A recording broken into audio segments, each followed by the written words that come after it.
All right. Hello, everyone, and welcome back. I missed a week, but I'm here for week 6 of AEL. A very important matchup, I might add. This is an elimination match for whichever team loses here today. But either way, I'm here with the Fallen Sanctum. How you doing today?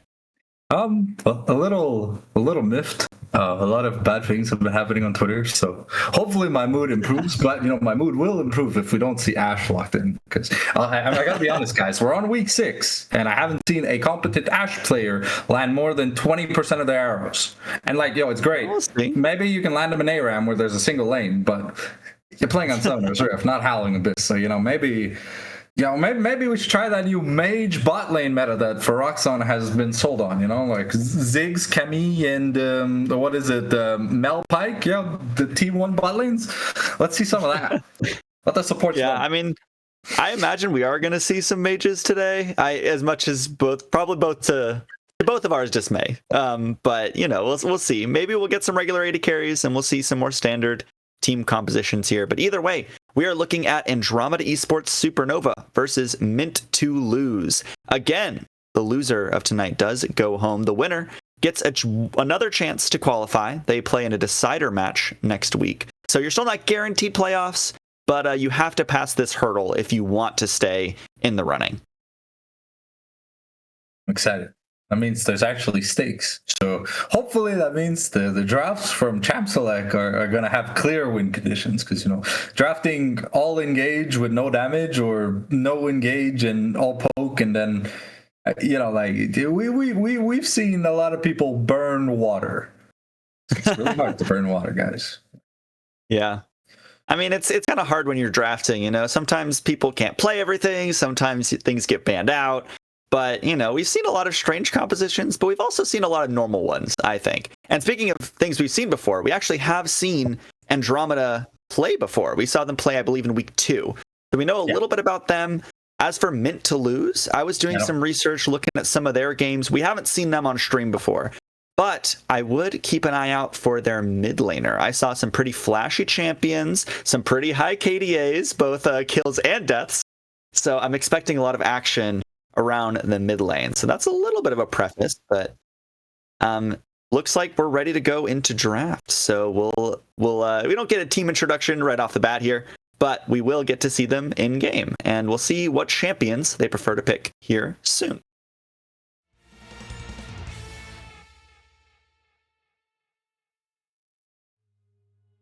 Let's see what we get here in terms of bans. Yeah, we got Mint to Lose on the blue side here, Andromeda is on the red. And, mage bot lanes are kind of the talk of the town for the shift in meta. But, one thing that people kind of forget is, the mage bot lanes are there so you can have a roaming support. And I have seen both of these supports play a lot of those melee champions that like to move around the map. I saw some Pike, I saw some Bard, I saw Nautilus, Rel, Leona, all those melee engaged supports with lots of CC. However, no bans towards any of the mages or the supports so far. Got Jax and Zehen taken out. I like seeing the Silas ban. That probably means because we've seen there's probably too much Shyvana in this league, but at least the Silas ban probably means you want to play something like Ahri, you want to play something like Shyvana, something that is scared of Silas. I like the Caitlyn ban here. To be fair, it's a really good answer into Ziggs. Yeah, that's a great way to counter the mage meta, is to kind of match their range, even if they can't auto attack that far. But yeah, we're going to get the final bans heading in here. What are you expecting in terms of a first pick? What are some kind of the priorities? I feel like the best way to start any team draft is to draft engage, whether it be from your support, if you don't really care about enemy enchanters, or to pick your jungle early, because there's no real bad jungle matchup.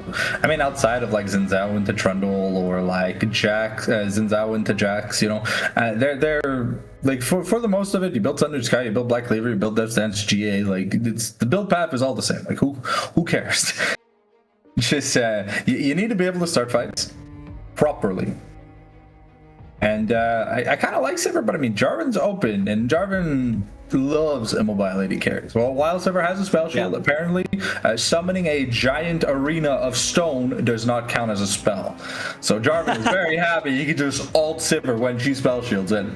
Hey, I'm changing the terrain around you. I'm not ulting you, I'm ulting the ground.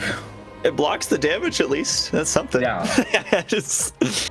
But yeah, I mean, I like the Sivir pick here. You know, you have the On the Hunt. That's a little bit of engage there. You know, we talked about Ashe engage from the bot lane, but the movement speed helps, as we have a Zeri picked up here for Andromeda. I'm expecting an Enchanter alongside it then. Andromeda support does play a lot of like the Lulu, Karma, Seraphine, things like that. So one of those is probably a shoo-in. Zeri specifically can play with engage supports, but she really, really likes Lulu. I mean, most hyper carries love Lulu because Lulu is the best version of Lulu. You know, you want a support that can actually keep you alive. But if we are looking at roaming supports, the Leona or the Shen is probably a solid pick to pair with the Zeri, allowing them to side lane. But here we see the Wukong picked up, so nice, fantastic engage. We've seen some mixed results from Mordekaiser. You know, like sometimes it's like dominating lane and then he falls off, or he's completely garbage and then he ults properly, and you know, so I like that we're getting some decent engage from both sides. I mean, team fights can be started properly.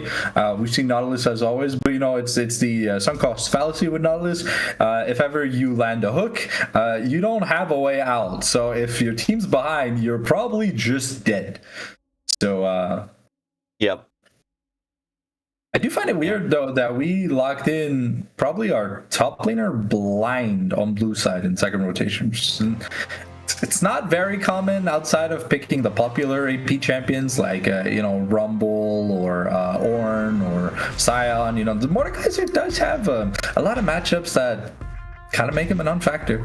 I don't really like the Braum here, but if you're scared of getting ran down, which is a possibility. I mean, Braum's really good at blocking projectiles, and Sivir is all but projectiles.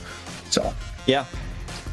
No, I really like the Braum here. I think it does a decent amount just because you do have the Wukong engage, so you have another option. You don't really need something to be that go button, but you know, melee supports just lose to Braum. Like he is the melee support counter. It is so hopefully we'll make Nautilus a little bit less effective is kind of the goal there.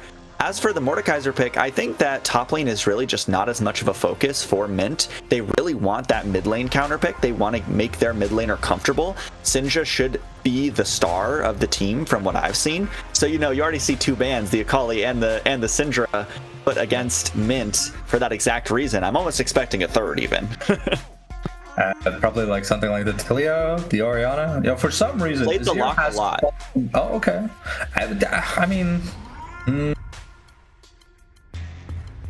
you know, Locke, I love him and I hate him as a pick. I saw Caps play him to a horrible degree, and then I saw someone in the LCK pop off. I don't know if it was BDD or something, and I'm like, okay, when the comp fits Locke is a great pick, but Locke is a horrible blend. At least they took care of the security bans, because Akali just mugs the champion. Because Locke likes hunting down low HP targets, but he likes being low HP so he can maximize his damage output, and Akali's like, oh, I have an execute.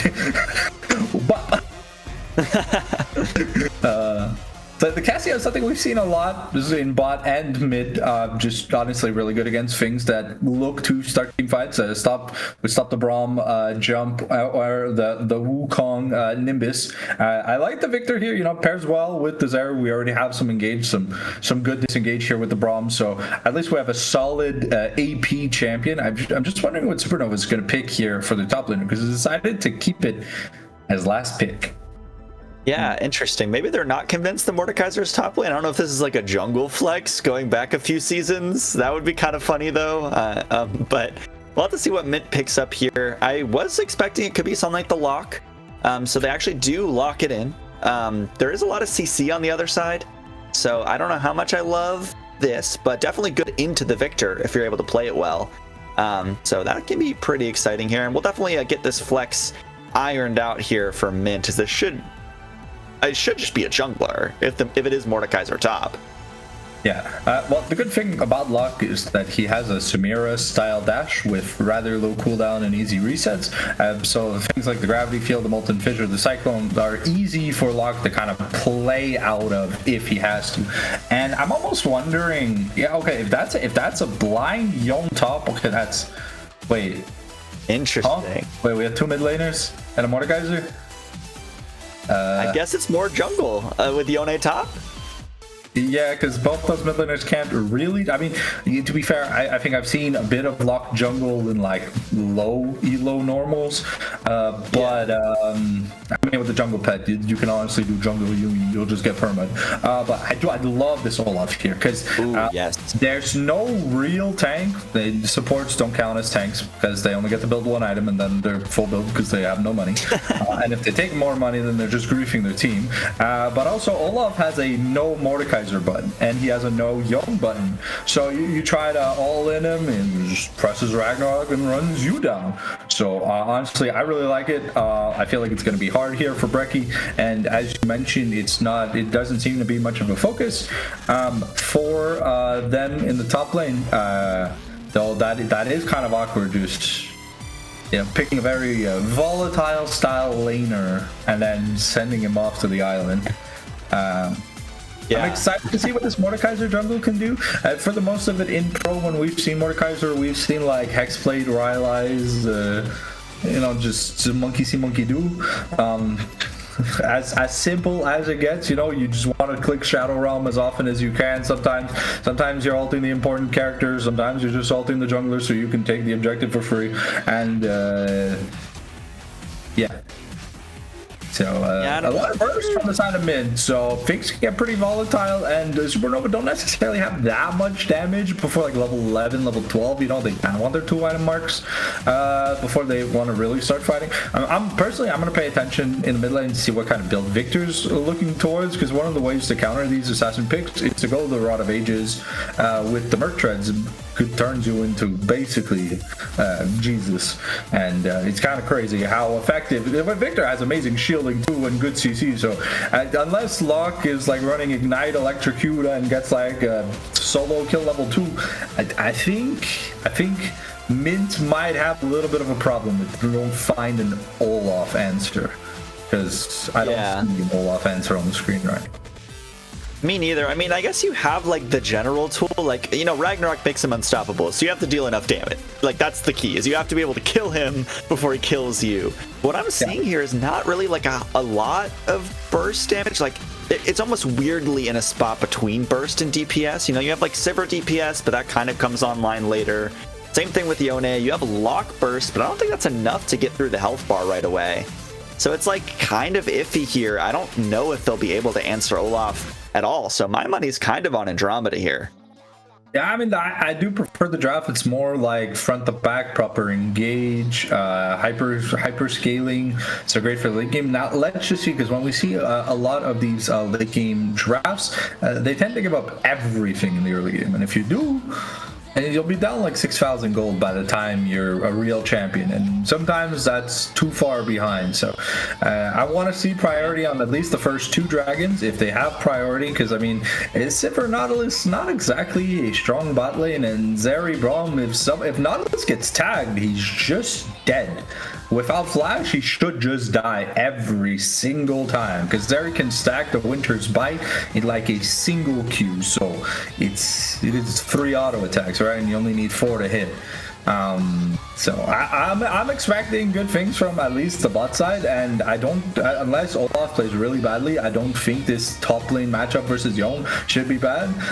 Given that normally the best way to answer fighters is other fighters, because when like Juggernaut style champions build HP and AD, they get to do stuff, but like Yone wants to recall with Berserker Greaves first, and it's not like he's mid lane where they upgrade. No. These are just regular bootleg Berserker Greaves that have been so nerfed into the ground. Loki, I don't know why they don't build any other kinds of boots. A single Zeal does more than Berserker Greaves do nowadays. But it's just, honestly, it's just kind of crazy, So I'm excited to see what we're gonna get once we get onto the Rift, but honestly, for this game, I'm gonna predict the Chemtech Drake, because Just insane value on both sides for the heal and shield power, and the damage reduction at half health. Something that most of Mitch champions want to look to abuse. Yeah, that makes a lot of sense. And actually, that reminds me of a good point. This is the first cross-group match that we've seen. This is Hextech versus Chemtech.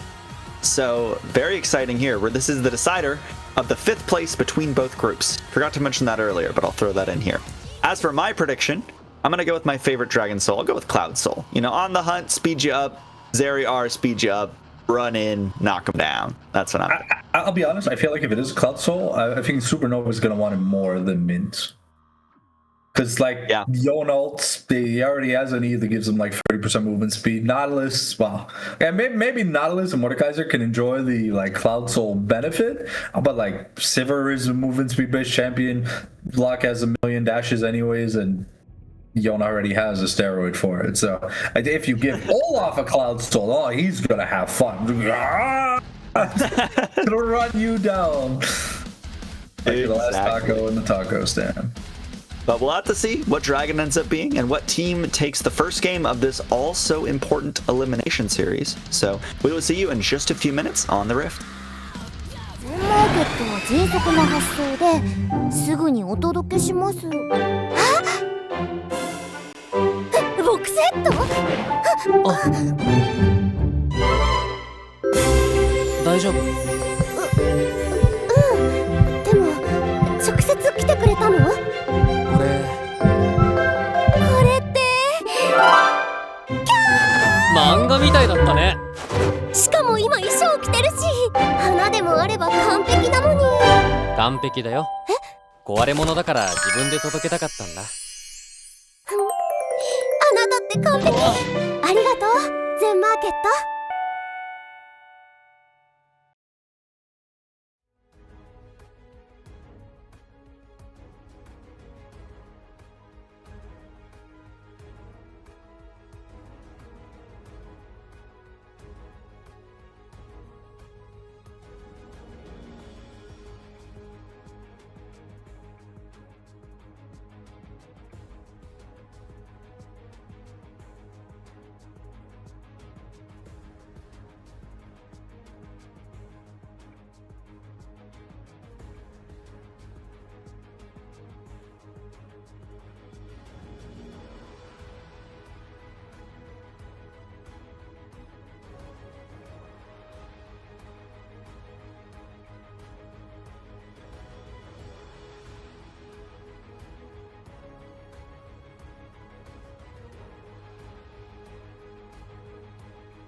Welcome to Summoner's Rift, and for once, we have two normal ADCs in the bot lane. So what are you expecting for this one, if not some mage mayhem? Well, I'm just really glad we have the Stonks Mordekaiser skin. The cash money Mordekaiser skin, but I'm glad we finally get to see traditional bot lanes. It's not like pros will ever give us traditional bot lanes. At least, wait, there could be some hope. I saw a tweet of Pace playing Lucian, so maybe. Oh, okay. Maybe there's still hope in the world. But I'll be honest, if Nautilus lands a bad hook, Braum lands his Q, the Nautilus should have to burn his flash, and if not, just die. And after that, I think Sivir's going to have wave prio because of how her kit works over Zeri. Yeah, the bot lane should be quiet unless there's jungle intervention. But with these two junglers, it's kind of hard to see what they do. Like, Mordekaiser's just gonna walk up, press E, you walk away, he goes back to farming, and Wukong just gonna look at you menacingly with like the bonk stick. So these champions are ult-based champions. So honestly, I'm perfectly fine if like whoever has prio gets first dragon, then we look to maybe have a team fight for second dragon, and then or do the second dragon grub trade or herald trade or whatever. But I would love to see a bigger focus on objectives. Right now, we're seeing Sivir push the Waven as expected. Yon is holding his own, hasn't used any pots yet, but. Other than that, just some very, very slow gaming.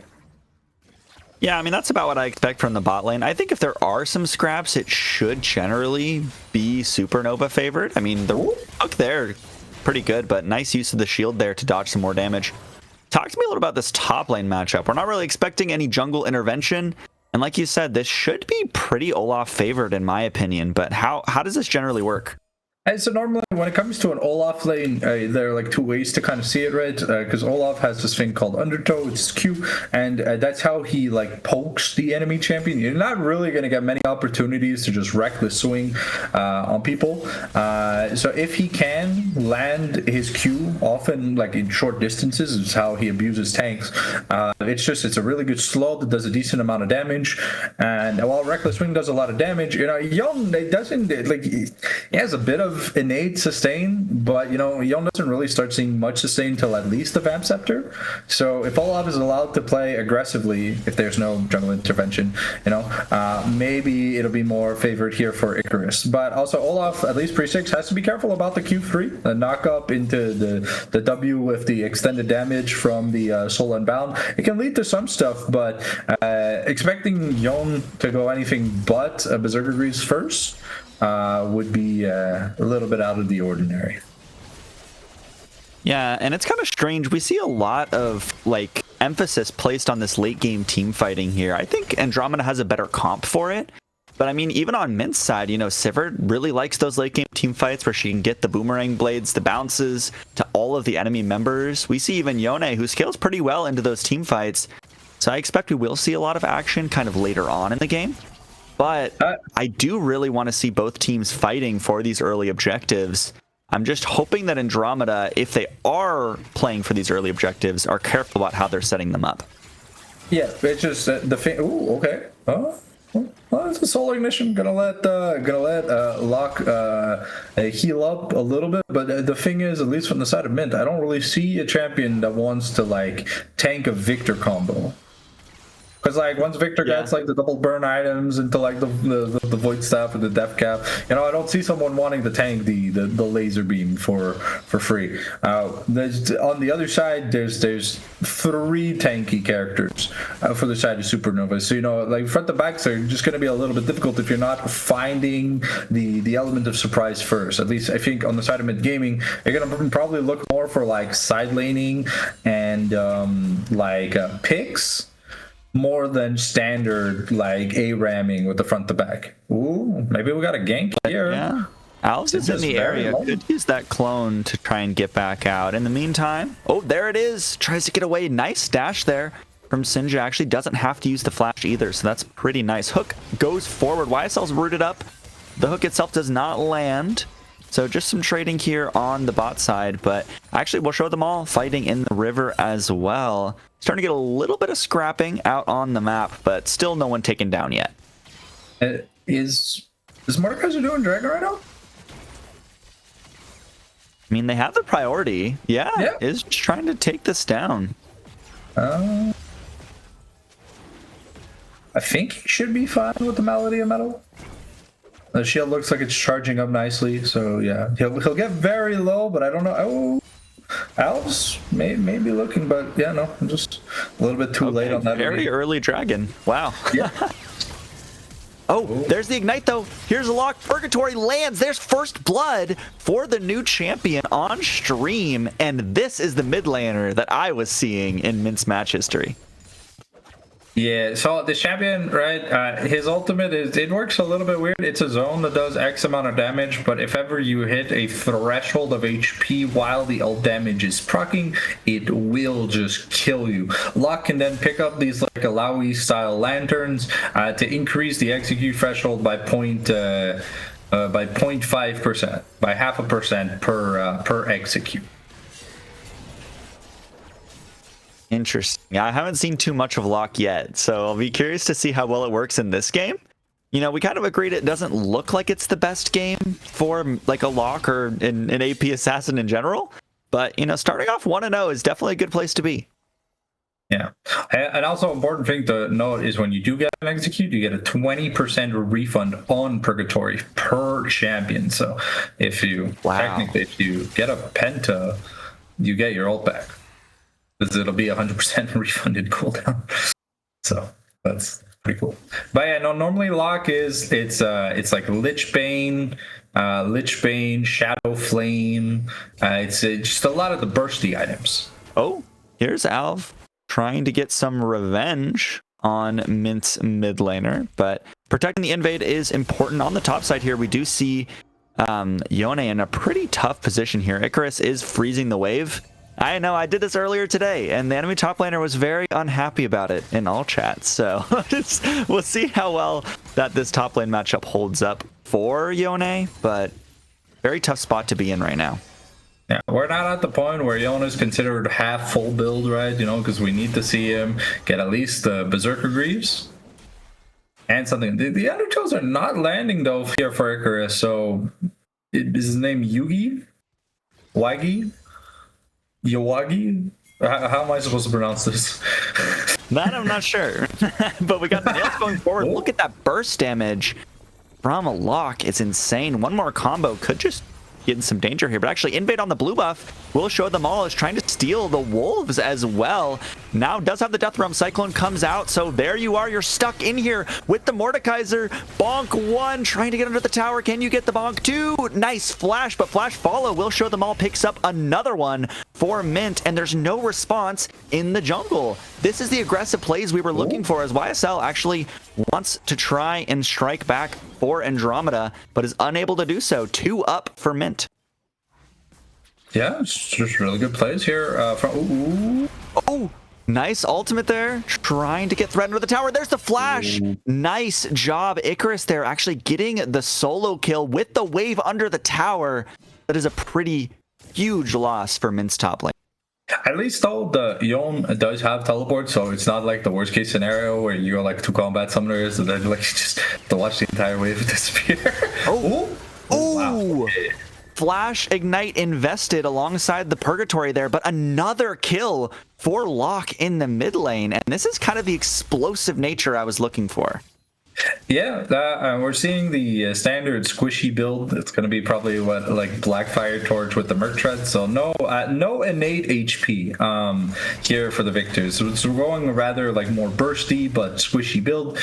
Yes, the tier 2 Merc Treads are fantastic, but they're only useful once you have them. Just no Magic Mantle isn't really going to save you from the Alternator's burst damage. Yeah, it's crazy to see already having the Storm Surge there on Sinja. Definitely putting in a lot of work so far. So we'll have to see if they can keep it up into the mid game as Soul Unbound gets a pretty good trade in the top side. Priority still for Mint in the bot side as the next dragon is coming up here very soon.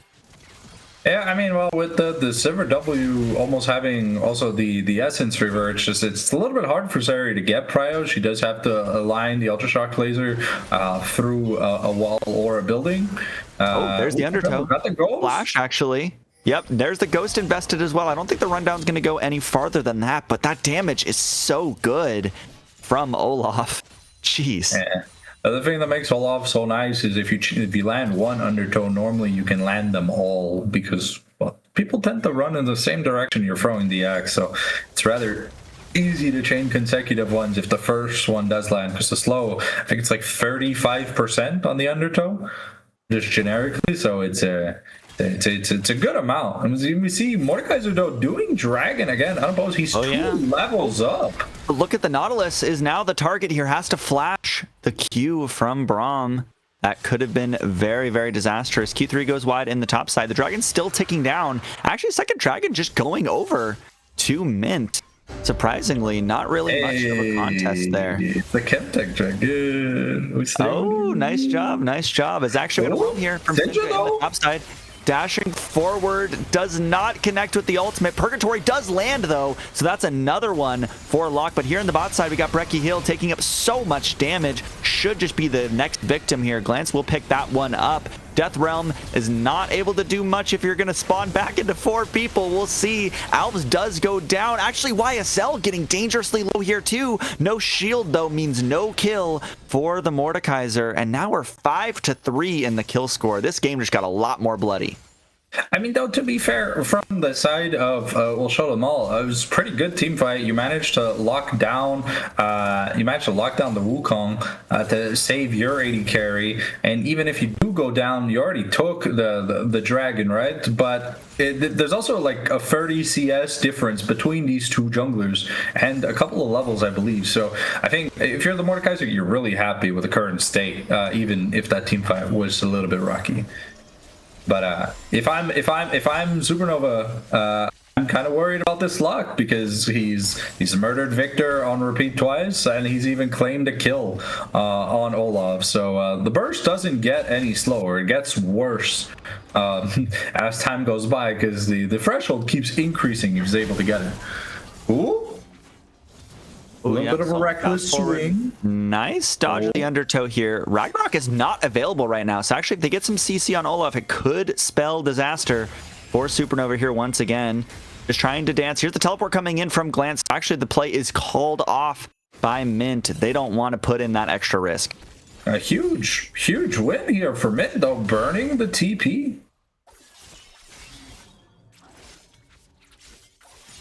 Yeah, that would be very, very valuable.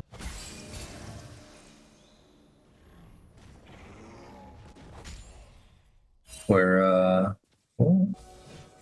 Sinja's just hungry for stacks, you can tell. I bet we're gonna see a Magi Soul Stealer if he gets another kill.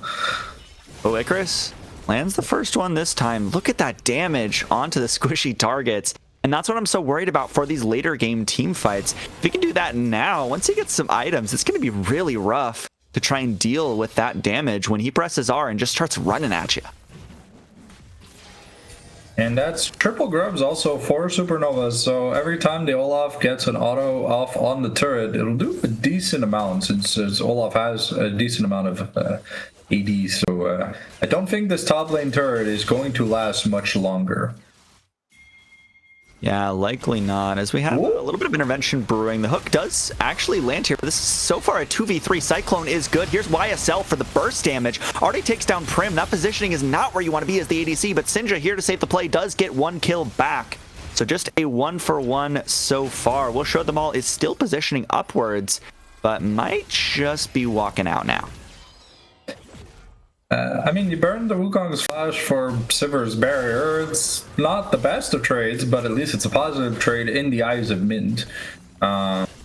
Because now, well, I was going to say if there was an objective to pick up, it'd be a little bit different, but it looks like Zeri is recalling, so we're not worried about losing any more plates. And Syndra, no ultimate, so not really much kill threat in this mid lane matchup right now as far as solo kills go, unless you get some really good trades. But, you know, you got the dragon right this game, so congratulations. But talk to us a little bit about why you thought Chemtech Dragon might be good and what strengths it might have here. So, Locke is an assassin that has a rather insane amount of sustain, which is something normally assassins don't have access to. They're known to I kill you or you kill me kind of deal, right? And Olaf, Wukong, Yone, and the 80 carries, just naturally they'll have a healing item. So healing and shielding just always a big thing. And on a champion like Olaf, who's very, very dependent on his W to kind of close out these the hunts. For me, while I like the burst from something like an Infernal, or I like the shield from a Mountain Dragon, I just always like the longevity that. The Chemtech dragons, the Chemtech souls offer teams, especially when they have bruisery style team fights. Yeah, it makes a lot of sense, but Icarus could be the next victim here on the top side. Imagine Ragnarok will be coming out soon. Purgatory does land. Here's the CC immunity. Now it's all about the burst damage. There's Sinja with the kill credit. No sweat off their shoulders for that dive, as Mint definitely are accelerating the pace of this game. Yeah, it's a 4,000 gold lead here at 16 minutes. Even though Icarus was doing okay, and they do lose a dragon for it. I mean, the characters that need to be doing damage on Mint are doing an insane amount of damage. And what's fun with Flock, unlike a character like Zed, where it's a single target focus, when you throw the Purgatory down, it's a zone that stays active for a little bit of time. But here, Glance could be in trouble. We see the dash through the arcane field. And there's the Arcane Storm. It does do a lot of damage. Actually, no kill there. Probably just not wanting to fully commit without the ultimate. But, getting the Victor's ultimate out is pretty nice. We'll take it. Yeah. And there's only one outer turret left here for the side of Supernova. Once that mid lane outer goes down, and it'll be a lot harder to kind of advance without vision. And this pick style team here that Mint has wants to abuse the lack of information they give Supernova a lot. And Prim is doing a fantastic job getting a lot of these third plates, but we're seeing a bit of an engage. No? Yeah, actually in all three lanes we got some fighting. Sindra looking for the solo kill, now having that ultimate once again. Nice flash there on the Purgatory from Glenn, so will not go down. In the mid lane, believe we had actually just the spell shield burn from Prim. No summoner spells used. In the top side, we did see the Fate Sealed used to get away by Yone, but this could be a pretty good trade here. Lots of healing for both sides, but look at that burst damage. Actually, the execute is enough on the Soul Unbound, and Icarus will fall in the top side. If things seem to be going downhill here for the side of Supernova. This is Olaf. Yes, he'll get to a point in the game where he can just look at someone, run him down, but individually he was winning this matchup. But after that gank in the top lane, it feels like the puzzles of the pieces of the puzzle, English. Are falling into place here for Mint. Yon starting to pick up, he just picked up a solo kill, and with Mordekaiser almost on 2 items. Locke almost has the Shadow Flame, and we already have Sivir with the Tsukiyomi build finished. So things are looking fantastic. We have maybe about another 20 minutes before this Zeri is a national level threat, but hopefully we'll get to where we can see it. Oh, okay, Shadow Realm for them all. Now in the Death Realm, might just take down Elves outright before this fight even really gets going. There's Wukong already going down. Tix is going to be caught up by that ultimate. We'll see. The hook does connect through the wall too. Prim takes another one, but look at YSL now dealing a lot of damage. Here's Olaf. Ragnarok through the team, but is the burst damage good enough? It will be. We'll show them all. Takes that one. Another dredge line is perfect to catch YSL, and that's 4 members of Supernova caught in the dirt. Fate Sealed to get behind the victor. They want the ace. They want the last one. Sinja goes forward. Can he get it? Purgatory lands, but no execute quite yet. One more nail. There it is for the ace on red side here. Nice team fighting. Yeah, the proper target focus and that CC chain that just pulled Tix back in. There was no way to get out. So first he gets pulled back by the Death's Grasp, right? And he looks like he made it away with the stand behind me. And then he gets pulled in by you get pulled in by the Nautilus, you run away, and then you get hit by the Nautilus hook. You already used your dash, and then Olaf. I mean, we said it before. Icarus is just right now. He's not at the point where he just has enough damage. A lot of things were burnt though, but now the wallet diff at 8,000+ gold, yeah, it's just it's not looking good. Yeah, I mean, 2,000 gold lead individually in the mid lane. Actually, 2.6 about in the jungle, which is very, very surprising here. I mean, not that I didn't think the gap was big, but I expected 6-0 to be bigger than 4-1. But I guess it's just the CS discrepancy there that really is putting in the work. But less than a minute before the next dragon. Actually, Brecci could be in some trouble here. Does get the hook back into the wall, so will be able to walk away. Notably, Supernova did get one dragon, actually, that I didn't notice, I guess, on the last respawn. So at least you bought yourself 5 minutes, I guess. They grabbed it when Herald was taken. Ah, that makes sense. So, traded the top turret and Icarus for Rift. Speaking of Icarus, look at that burst damage ignite. Nice flash on the Purgatory, but it still connects. So Sinja is godlike on lock. Here is another team fight. Actually, nice combo there. Double knockups, but there's just holding strong for Mint's front line. They are taking a little bit lower now. Brecci does miss the hook, but here's the backup from Yone. Pull back. There's the execute. Double kill for Prim. Sinja dashes forward for the last one. That's an ace again at 21 minutes. And Mint are just showing off in game one. I mean, honestly, I know there's like an OFF rule, but it's just, this has to be like demoralizing these team fights. Zeri looks like she almost got away. Yeah, had the flash, and then Locke just yeets over a wall for free, and he's like, I still have my entire combo. They're just not getting away, and they're getting almost what, like triple inner turrets at 22 minutes. This is like some 1647 kind of momentum that we're seeing here from the side of Mint to lose. I think they should rename to Mint to win after this, because I'm convinced. Yeah, I mean, oh no, Alves. Desperation look maybe here, but Alves taking a lot of damage. We'll show them all pulls up. If you're not able to dodge that pullback, nice. Does get the sidestep, but now you're in the death realm, and there's definitely no surviving now. Another takedown for the jungler of Mint. And how far do you think we are along to the giving up too much for Supernova here? I think after that first ace was the marker. Yeah. So we're 7 minutes past the expiration date so far. I mean, Zeri and Victor still scale, but like the thing about these rocket belt mid laners is that instead of building a real item, you just like, rocket belt is a horrible damage item. It's a useful utility item, but like Victor's your only source of magic damage, and you're telling me that, I mean, there's 0 magic resist across the entire team. So maybe there's a bit of copium, but I'm seeing like a death cap, and a Magi is almost already unlocked. Sivir's almost on 4 items. Yon's full build. Yeah, honestly, I'm not worried. It'll take a monumental Fnatic level throw here. Oh, maybe we speak it into existence. Taking so much damage. There's the shutdown. Maybe they'll trade it for the Baron at least, but Alves getting some very, very crucial. Kind of wish it went on the Victor though, because this Victor is the one who needs to be doing damage. And to be fair, it's nice that Wukong gets a little bit of money, but we've seen how fast this Wukong can die. At least that'll be, I think, the Malmortius finish here for Alves. Looks like that's what he's looking to finish.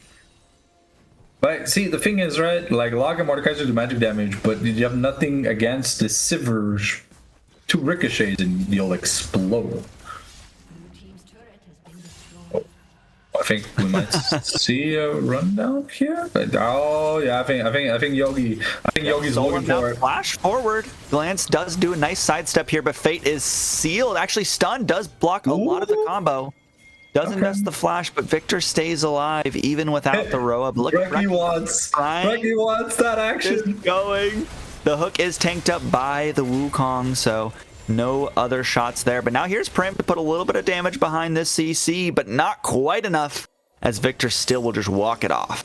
But that's going to be enough to get that inner turret, and now it's inhibs only. Plus, they're baroned up with Sivir, and they don't have the grubs at least. So, if not, I think I would have called the game the second I saw triple grubs and Sivir. But just look at that bouncing damage. If Sinja's just here, he throws the Purgatory. That's for double kill. But yeah, look, the Victor got chunked again within within like 15 seconds, and these cannon minions. The one thing that Baron does is it makes cannon minions look like Arnold Schwarzenegger. They're really, really powerful this season. Oh, they could be looking for a desperate engage, but here's the Death Realm. Alves, once again, is going to be the victim of Will Show Them All. Rest of the team trying to kite around the Death Realm for now, but look at the rest of the engage. Sinja already taking one down, and here it is. Prim is unstoppable. They're just going to wipe the rest of the team. YSL is the last one standing, but actually back, almost a Quadra. Gets the Quadra, but goes down. I was not expecting that. YSL with some fancy positioning does get something, but it still could be the end of the game, depending on this wave clear. I think it might be. There's 20 seconds till anyone comes back. So we see Olaf doing a beautiful job trying to get in on Prim, but Sinja just does so much damage. The Malleus of Metal just going forward. Purgatory was active the entire time, but Zeri, she's got the auto attacks, so it's doing good. Did we get there? No, okay, we only got one Nexus turret, but I mean, still. We're still looking at a almost 13,000 gold deficit. So even with the Zeri is now caught up. She's now a threat. But the problem is you don't have a front line. And your secondary win condition in like the Olaf and Victor are poorer than your jungler. So, and that's a Chemtexel on top of that. So if you think these sustainy champions are gonna die anytime soon, I'm honestly just a little bit worried.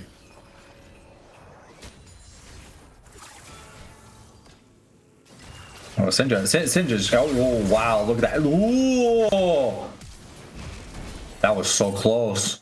But if you can almost insta-kill the Olaf, that's really bad omen here for the side of Supernova. Sorry, I had a little bit of a network problem there, but I'm back in now. Glad to see the game isn't over yet, but that Dragon Soul will make Mint just that much stronger. Reki kind of just looking for a fight where they can find it now. I think it should just be one fight and this game is done. So yeah, honestly, there should be someone. Yeah, there should be someone pushing in bot with those super minions, and then the rest should group. But it looks like they're doing the approach where they have the Yon split pushing on. Or just recalling. I guess he probably has an item. But optimally, we're probably looking at a 1-3-1 right now. Ooh, Al's trying to go in here on Prim, but... Yeah, Cyclone, watch YSL. Definitely the person to carry the fight, if anything. But look at that, right into a Fate Sealed, and the Zeri should just be going down here. There's the Yone picking up the kill, and I imagine that with Zeri, the hope of Supernova just dies right here. Sinja, and that's a reset. There's a nice hook. Glance should be the only one left here, but this tower dive is going to make sure that this Victor does not survive. Sinja should just make this damage come through with those nails. Brecci will die for it, but that will also be the end of game number 1, and Mint putting out a statement here at the beginning of this series. I was kind of doubting this Mordekaiser jungle, but Will Show Them All did what you're supposed to do against Wukong. Got super aggressive, invaded, won the duels, pushed the Wukong away from his own camp. So Mordekaiser had ult, Wukong didn't, and then the snowballing just never stopped. Glance lost lane. Icarus was like even until he got turret dove, and then that was over. And then Prim never really looked behind.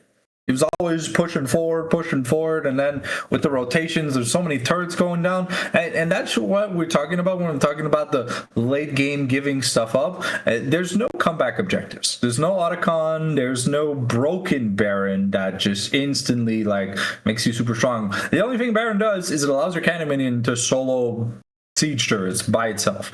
So the big thing, you can give up one dragon, you can give up 2 dragon, but at most that's the limit. After that, you gotta start doing something. And they got grubs, but grubs are like they're like a half-assed deposit of an objective. Because if you don't have lane prio, you're not touching these turrets. And if you're not touching these turrets, you're not using the buff.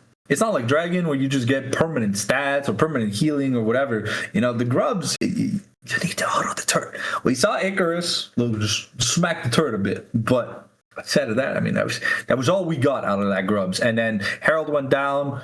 We traded for one Dragon, but then like 3 aces in 10 minutes, and then it's just, goal just ballooned to infinity and beyond. The player of the game has to be Sinja. I mean, he single-handedly carried that game. He was rotating more than his jungler was. His jungler didn't even have to gank. He was like, I just have to go look for Wukong. So if I find Wukong, we win the game. Yep. And did exactly what you needed to do, both mid and jungle there. I think Sinja, based on what I saw, I've never seen them play before, but the stats don't lie. And I looked back at that match history, and this was all assassins, a lot of kills, high KDAs. And that's exactly what we saw here. You know, roaming around, getting the kills, burst damage, tower dives. And I just love seeing someone who is this good at that type of play style. So definitely MVP for me. But what do you think we're going to see moving into game 2? What do Andromeda need to fix? What do Mint need to keep doing right? What do you think? Well, Glance has to be able to hold his own, because he lost lane at level 6, which is not supposed to happen on the Victor. Victor has really good dueling potential, but you know, we see the Deathfire touch instead of the summon Ares, so maybe, I don't know. And I'll be honest, I hate Rocket Belt on mages when you're the sole source of damage. It's okay on a bruiser or a fighter like Gwen, Mordekaiser and stuff, because the item is made for those champions. But when you're a control mage and you're the sole source of AP, we need to see a death cap, death cap, a void staff, something. We need damage out of Glance, and we didn't see damage out of Glance. He got almost out damaged by everyone on the enemy team. I mean, outside of Nautilus, because Nautilus doesn't do damage. But if we're gonna go sole AP, the mid lane, well, or at least if he's not going to hold his own, the jungler has to do something. So, you know, we get a Wukong has to farm till 6, but like now Wukong's being used up. Mordekaiser has surprisingly been used up, but I'm expecting, at least from their side, a lot of assassin bans. I don't think they want to give Sinja another free to carry champ, and we saw that Akali being banned in first rotation. I'm pretty sure it's 100% banned this series. There's no way they're letting Sinja on this pick, because with how Locke can abuse people level 2, Akali can abuse people level 2 as well, and it's even more disgusting because Akali actually has a better execute. It doesn't scale as well as Locke's, but it does a lot more damage. Yeah. And I think that Sinja is definitely still the person to watch so far. This game 1 definitely proved that, right? But we will be right back with the draft for game number 2. We'll see if they change anything, and we'll see if Andromeda can strike back. Oh, well, actually, here's the draft right now. Never mind. No breaks. Very quick break, as we didn't even cut out. All right, we got the Jax ban, same as last time. As you mentioned, I think it's just going to be the Akali here. Notably, Sinja does have a couple other picks that I saw that we haven't seen picked or banned yet. The Vel'Koz came out there. We did see a Syndra game earlier on. Not as flashy picks, but definitely stuff that Sinja definitely performed on in the past. So keep your eye out for that in this draft too. If we're looking for more of like this assassin playstyle kind of team composition, they had a pick comp which assassins thrived in, right? Because Nautilus, Mordekaiser, they'll just see someone, they'll ult them. You'll see someone, he'll ult them, and then Syndra comes in, does something. But if you have more on a control mage, then we're gonna have to see. We'll show them all gank. Because if Syndra wants to play with priority on something like, say, a Syndra or whatever, right? You need jungle attention, because if you put the mid laner so far behind and you're on something like a Syndra, the mid laner won't even have access to the wave. You can just stun him and all in him the second you see him in lane. So I like the Akali ban. Interestingly, I mean, Yogi or Yogi, what you call him, Yogi, right? I'm sorry if I'm dead naming him, but I like the Aatrox here. And the Young looked kind of clean. Yes, I think he got solo killed once. by Icarus, but overall Aatrox a champion that phenomenally scales, right? He endlessly scales, has infinite healing. I do like that Supernova are giving more priority to the bot lane, try and get a little bit more of a power pick. I don't think the Zeri Braum was an issue. I think just the Braum was an issue. You know, if we had like that Zeri Lulu, then that dueling power, also the polymorph for things like the lock, the Yone, you know, a little bit more tools to fight back, which we just didn't have access to with the Braum. Because the Braum, it's nice, you got the ult.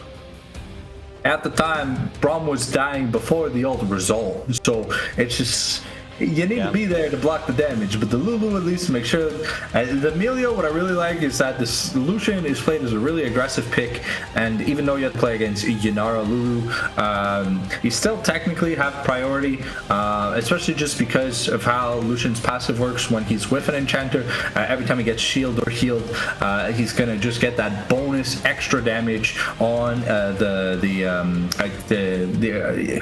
it's not Ardent Blaze, that's the W. I don't even know what the passive's called, but the double tap. There you go. I'm gonna call it the double tap because he shoots twice, right? So, and Yanara, right, is a threat early on, but you know, if you can manage a range advantage, because we're drafting pretty short range here from the side of Menzo. That has me a little bit worried, but Supernova, you know, they're drafting comfortable engage, right? Because the Vi can't be stopped. The Wukong can be Shadow Realm, the Vi can't.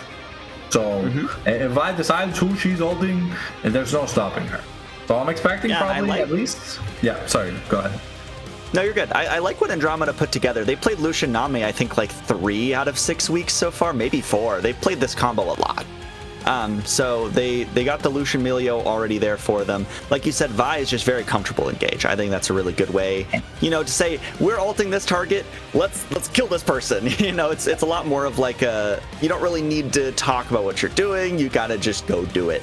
Also, I wonder if this Aatrox could be another top jungle flex potentially. We saw Aatrox jungle for a while, and Mint did do that with the Mordekaiser in the first draft. So I would just keep an eye out for that potentially. But what I like though about the Vi is that she's a jungler that can gank pre-6. You know, you can Vaultbreaker Flash to catch people off guard. You can gank from Fog of War and stuff like that. You know, so I'm expecting a lot more early game presence, because Al's kind of just like, we will show them just do whatever you wanted, you know, like as a jungler, you know, I gotta have the pride of a jungler, you know, you're like a Saiyan, you know, you don't want to be disrespected in your own jungle. It's your jungle, not their jungle.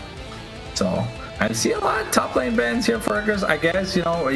I mean, the Renekton ban is pretty obvious that it's aimed towards that Aatrox, so it has a protection ban, so I'm pretty sure, oh wow, and Gnar and Bessa. Okay, I think this Aatrox might be top lane. It feels like it might be Aatrox versus, oh my god, Aatrox versus.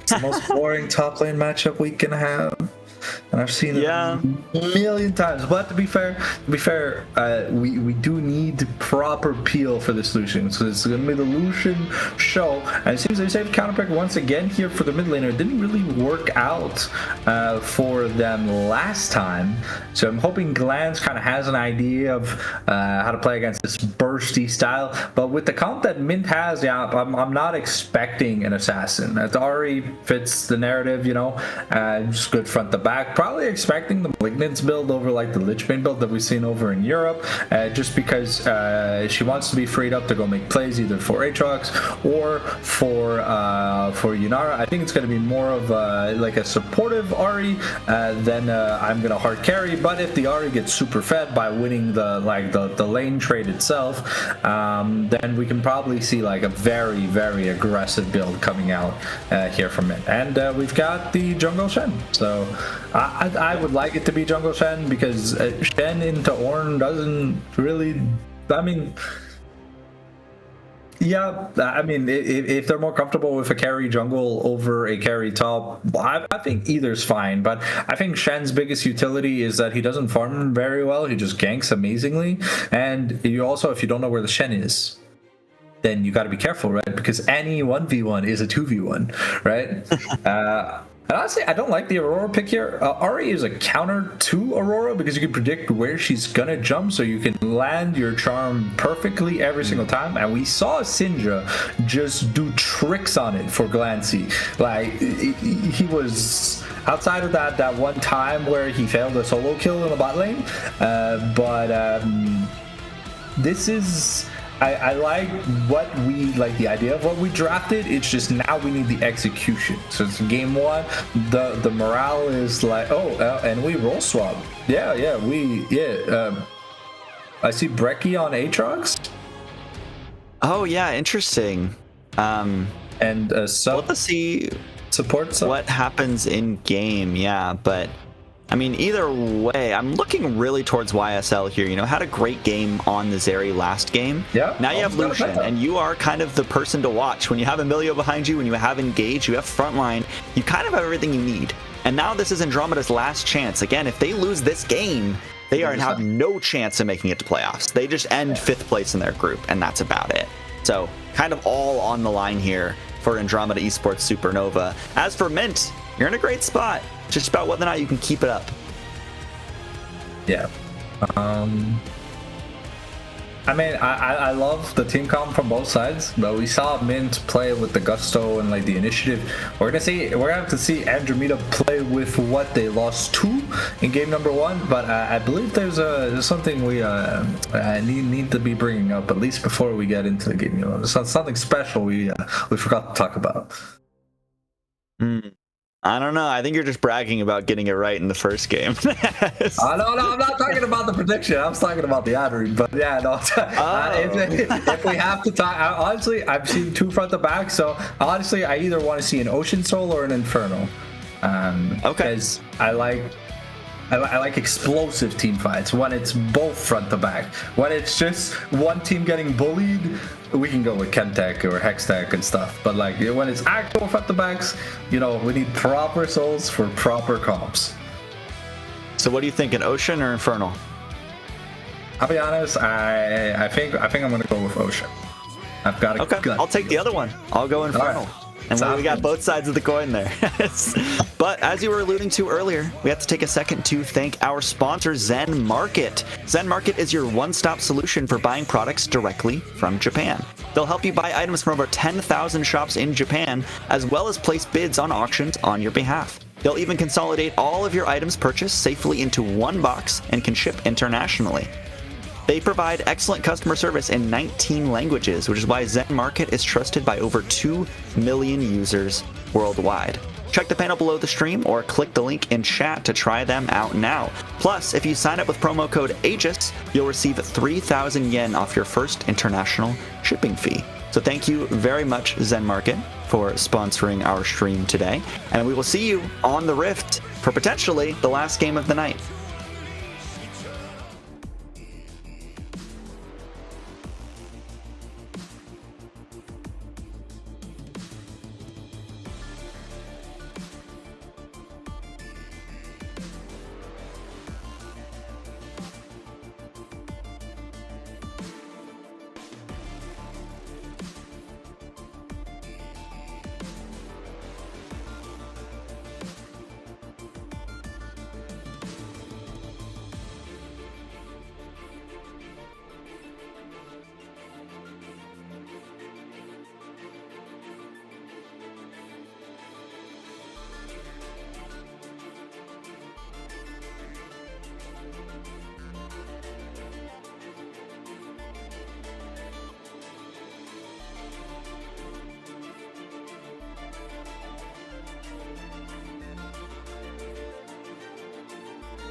All right, welcome back once again to Summoner's Rift.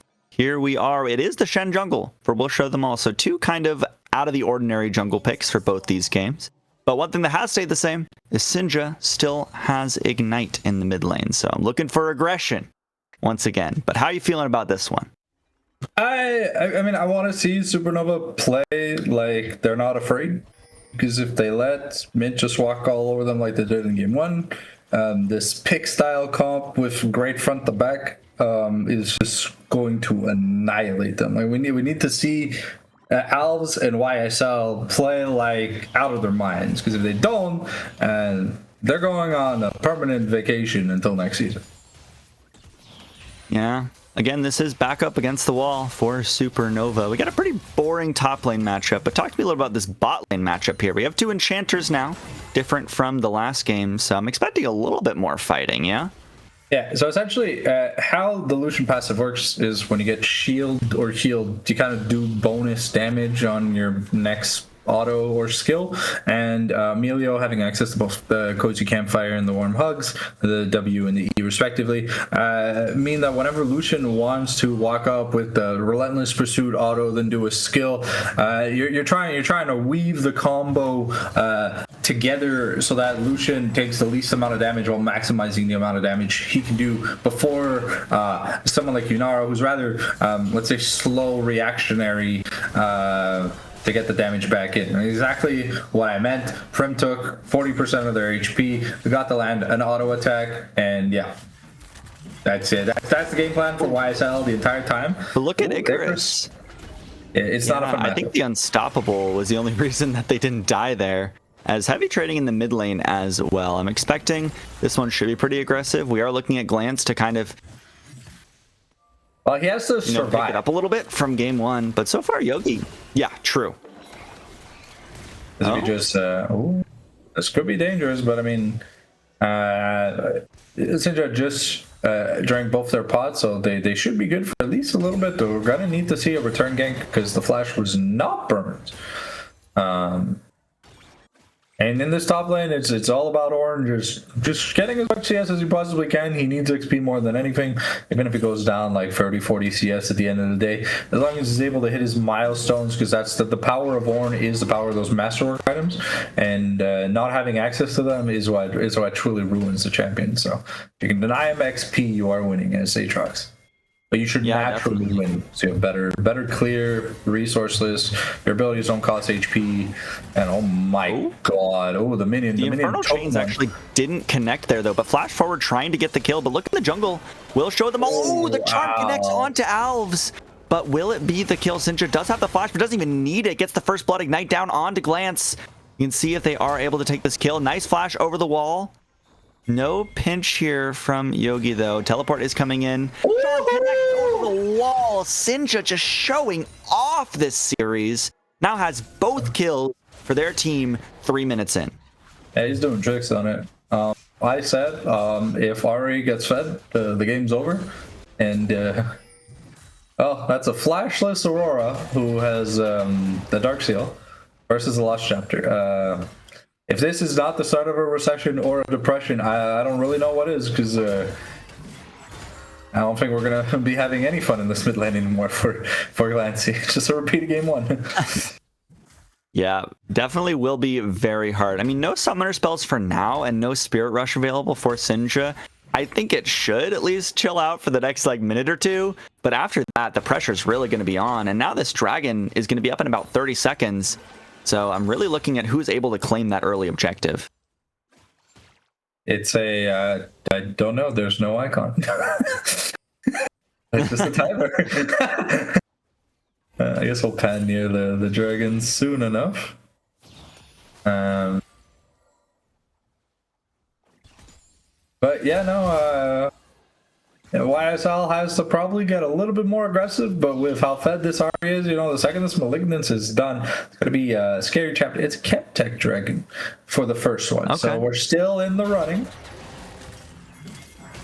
Nice. Infernal Chains do connect for Icarus there, but this is kind of the point where it does start to even up and we just see two people hitting each other. But We'll Show Them All is in a very bad spot, trying to take that Gromp, does block some autos. Actually not taking that much damage at all, surprisingly. Does get the taunt, though, onto Alves, but now that damage is really kicking in. Tix claims the first kill there. Will show them all does go down. Alves did stay alive for now. Prim now under a lot of danger, but Sinja is here, does claim the first kill. But now look at the Ahri just burning down. Charm connects. There's the Ick. And YSL does take that one. On the top side, World Ender comes through as the level 6 comes through for Icarus. But no way to chase that kill, and somehow we've been evened up just 2 minutes after that first double kill.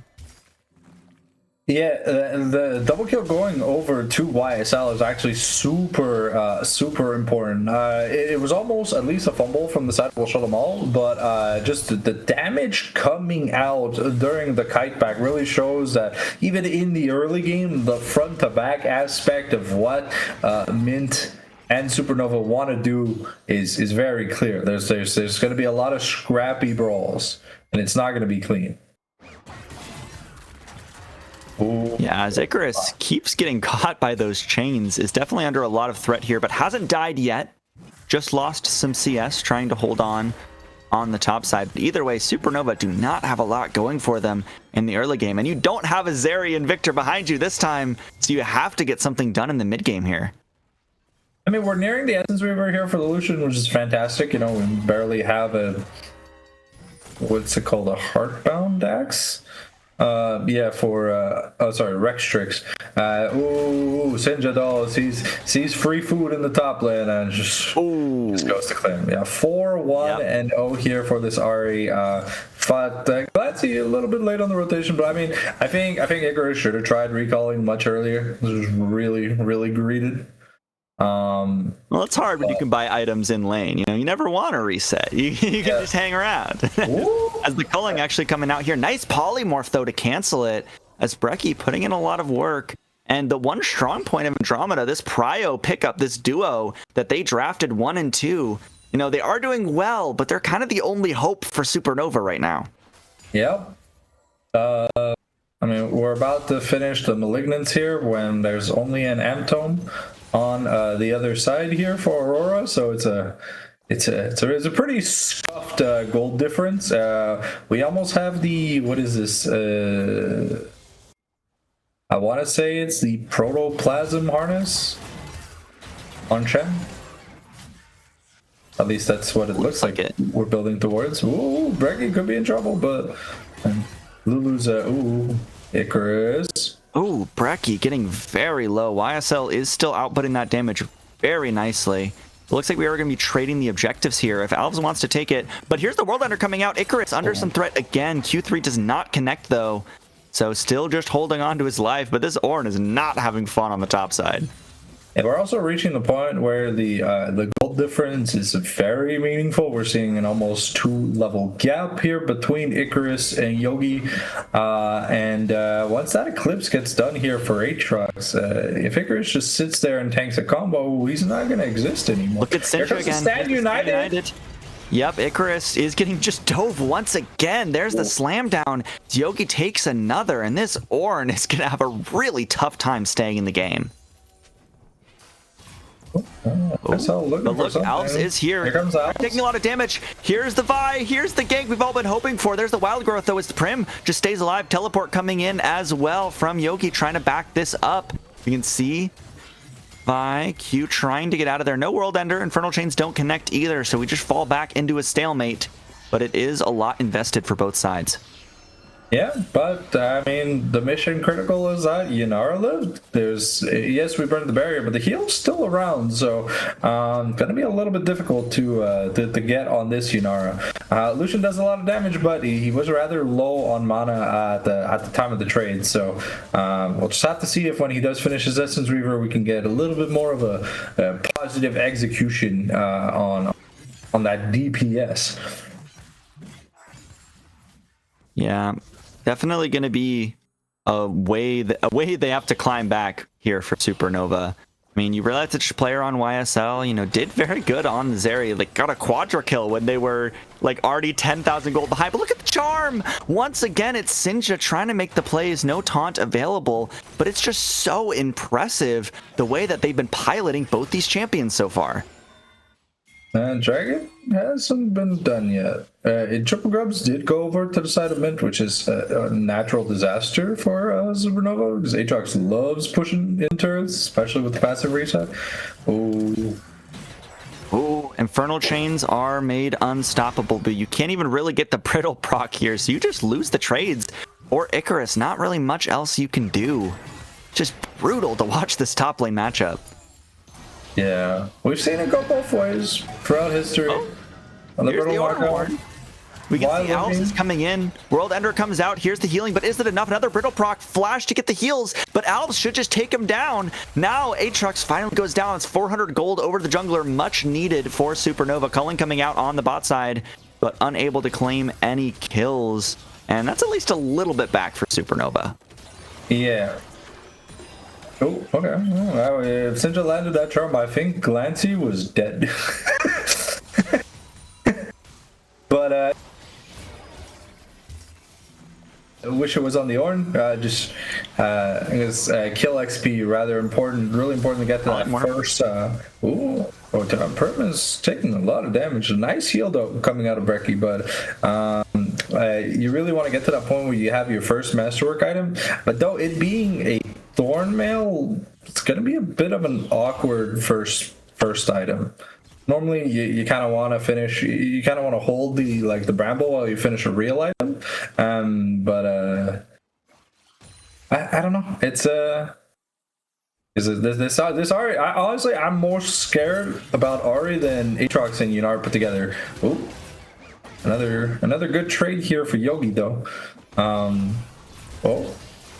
Yeah, kickback. So Brecky getting dangerously low, but here's Syndra with the Spirit Rush. Charm does land, but Alves also here for some backup. Cease and desist onto the Lulu. That shield is massive, though. Wild Growth comes through, but it's not enough. YSL gets the first kill. Alves under some threat, but has to walk away for now. Syndra now no more rushes. That shields once again. Aurora takes the ultimate backwards between worlds, makes sure that Glance can't pick up the kill, so we walk away with just Lulu dead. World Ender on the top side. Icarus has to flash, and man, it is tough for Ornn in the top side. Prep. Could be dead here. There's the Ornn Horn coming out. I don't know if Icarus can actually threaten that. Culling did come out on the bot side as well, but so far lots of low health bars, but no one fall into the dirt. So it's good here that the kill does go over to the Lucian once again. It's really important that YSL keeps picking up all the money. Not that I don't want to see Aurora with any money, but the true focus, at least here for Supernova, is that the Lucian is a superstar. We've almost got the Shukiyomi build finished. We're about halfway done our Flickering Blades, and that's one that we'll really see a lot of priority. That just you see someone, you try and burst them down, and then try to kill them on the clapback once your skills come back up. So it's gonna be the momentum that Lucian's looking to have, and as far as we know, Brim just hasn't really been able to get anything done this game. Just yes, the Yunnar is scaling, but the team fights haven't been going the way of Mint, at least bot lane wise. It's never been a proper 2v2. Let's just say that much. There's always a random intruder. It's Shen, it's Ahri, it's Aatrox, Yeah, I mean, for Prim, you don't really have to do much. You do really want to just get those items and play for those team fights. You want to not let YSL get those trades. But at this point, sit back, let it be the Sinja show. Let Yogi get further ahead on the top lane, get those solo lanes ahead like they're so good at doing. But I do like their initiative. They are still trying to bait plays. They're trying to play around jungle. They're trying to do things like this and make some fights. It's just about whether or not they work out. Here's the culling coming out. Wild Growth to ensure their survival, but that was definitely an unfavorable trade for Mint there. Yeah, and no summoners expended here from YSL or Tix, so it's getting more and more oppressive. The thing we have to look out for, though, is this Ahri taking another rotation. You see, Aurora finally has an item now, but upgraded boots and a large rod, so I do like this. I hope we see something like I would love to see a Death Cap second, but I think realistically speaking, we might see something like a Shadow Flame. But I just love a Death Cap early. It's so much. Oh wow, okay. Icarus. Still great trades on the top side. Nothing new here for Icarus. Just getting traded on. I mean, it's an Eclipse. It has a 6-second cooldown, and if in a trade you get hit by a proc twice, well, you're really not enjoying the fact that you're a tank. Ooh, okay. Oh, here's the Vault Breaker. Brecci does take a lot of damage, but no backup quite yet. Cease and desist, though, onto Prim. Here's the damage. YSL does come in. Nice damage. There's Brecci actually going down from the splash damage. So Alice picks up that one, but look on the top side. Icarus under some threat once again. Third time being dove this game. Spirit Rush will take it. And Sinja just doing so much work for Mint here to kind of keep them in the game despite the bleeding bot side. A really nice Vault Breaker here to start the fight, and then we notice, like, Alves notices Prim is walking up, so with that insane amount of damage, we get the, I don't know what Vi's E's called, but we get the splash damage that lays up and kills the Relentless Force. Yeah, the Relentless Force coming out here, and ooh! Oh, Dragon stole from We'll Show Them All. Likely will be a victim here, though. Between Worlds doing more damage. That healing's crazy, though. Vault Breaker actually goes wide. Here's Wild Growth. He gets out. We'll Show Them All. Gets the Dragon. Does have to invest the Flash and the ultimate there from Brecci. But wow, what a catastrophic failure there for Supernova. You need that Dragon. You need to start scaling. As now on the mid lane, Flash Vault Breaker is pretty good. A lot of damage onto Sinja. There's the Charm and another shutdown for Supernova. At least they pull it back a little bit. Yeah. When that Protoplasm is running, it's really hard to stick onto whoever has it active because you get so much tenacity, you get increased movement speed, and you're basically running around with a Sinjal. Every time it's activating, so you're really happy here, at least for the side of I think we're going Dusk and Dawn second item here, just to it's a little bit interesting. We don't have anything to use, but ooh, but Yogi more coming out. World Ender, nice flash there to avoid the second half of the ultimate. The healing is pretty good, but it's enough to survive a 1v2 is what we'll have to see. Yogi's still fighting through it. Now has some backup. We'll show them all is here. Knockup is good though. It's enough damage. Look at the blocks. Look at the moves. Yogi gets one, heals it back up, stays alive for now. Here's Glance trying to take that kill. Will take that one. Now it's We'll Show Them All against the world. It does take down Icarus. So 1 for 2 so far. In trouble. On the Aurora. Here's the Spirit Rush. Sinja does have the flash if they're able to get the flash charm. Taunt does connect though. That should just be Glance's fate sealed, as Flash there will keep the Aurora alive just a little bit longer. I'm looking for the flash charm. There's the top. They don't even need it. We'll Show Them All picks up another one. It looked good for Supernova. It looks better for Mint. Yeah, it took a while to try and kill him, and you saw the amount of Darkened Blade passive procs just refreshing, and once he has that Black Cleaver, the Orange's not going to be able to sit there and tank a combo like he did. So things are only going to get worse from here. Prim on the overstay, cease and desist. There's the Relentless Force once again. The dash will not keep you safe. And this Vi has been putting in so much work in the last like 5 minutes. I mean, if there is a champion to put in the work, I believe we're getting a Collector on Vi. Okay, I mean, it's normally an ARAM only item for Vi, but hey, I guess if Vi does scale really well with lethality, so an extra burst. Oh yeah, I mean, you can't afford to lose anything. It does mean though that this Vi is going to be rather glass cannon, has the Sundered Sky. So just Sinja is here. The second Q connects. There's the ignite. The dashes aren't enough, but look at the burst damage. Actually, Sinja is the one under threat, and Glance takes the solo kill despite all the odds. Yeah, it's a good job by Glancy using the minion wave appropriately to make sure that there was never a proper charm angle. Surprised the Stand United was available. I guess. I don't know. Whenever I play Shen, the only thing I'm paying attention to is my ally's health bars. If my health is up, I'm just like, I'm not even looking at my own screen.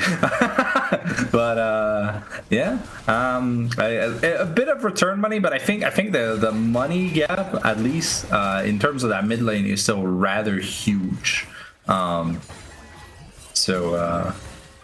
I think there's got to be at least a lot more. Oh, never mind. It was a Serpent's Fang. Okay, it makes more sense to see a Serpent's Fang than a Collector. It's just they build out of the same items. So I was a little bit confused. Death's Dance or GA next on the item. So this Vi knows exactly what they have to do. They have to hit the person that's gonna get the Shen Shield, and yeah, that's mission critical. Yeah, I'm really just looking at YSL here. Is getting very good trades, still 3-0 on the Lucian, but it's really about whether or not that makes a difference in this next fight. Still only about 1,000 gold difference between these two teams, but now this is going to be the third dragon. It'll be sole point for Mint if they're able to take it. So it's really up to Supernova to make it. It's kind of now or never. This is your time to shine. Oh, okay. We found the Shen. Yeah, another nice vault breaker as over the wall YSL comes. There's a season assist now invested, but Wild Growth will keep it alive. Between Worlds does a lot of burst damage. We'll show them all still surviving for now. Nice front line. I mean, good team fight though from Supernova. Yeah. They get a pick. They force summoners, and now they have prio and the health bars. But I mean, you got to pick on the Shen, who has a global, so technically doesn't mean much because he can arrive whenever he needs to, and he's being delivered by Yogi. Ooh. Charm actually doesn't connect, so Tix is just using those fancy feet right now, has to flash over the wall, but look at who's going to get the dragon. Ornhorn is invested, but on the other side, Alves just goes down before the fight even really gets going. World Ender is here, Charm on the front line. We'll see if Mint can keep it going, but watch YSL. That is the damage. That is the hope for Supernova right now, but instead they just kite it out. They lose the dragon, but at least they keep most of their lives. Oh. Maybe I spoke too soon. There's the charm. Tix has to use the ultimate, but Sinja actually is the victim first. So now another 1-for-1 there, as Mint are definitely putting a lot of pressure in the jungle. I think Aegis might. There's a possibility Aegis just dies here for the gusto. Oh, never mind. Oh, YSL though. Yeah, look at that. So much damage on this Shen.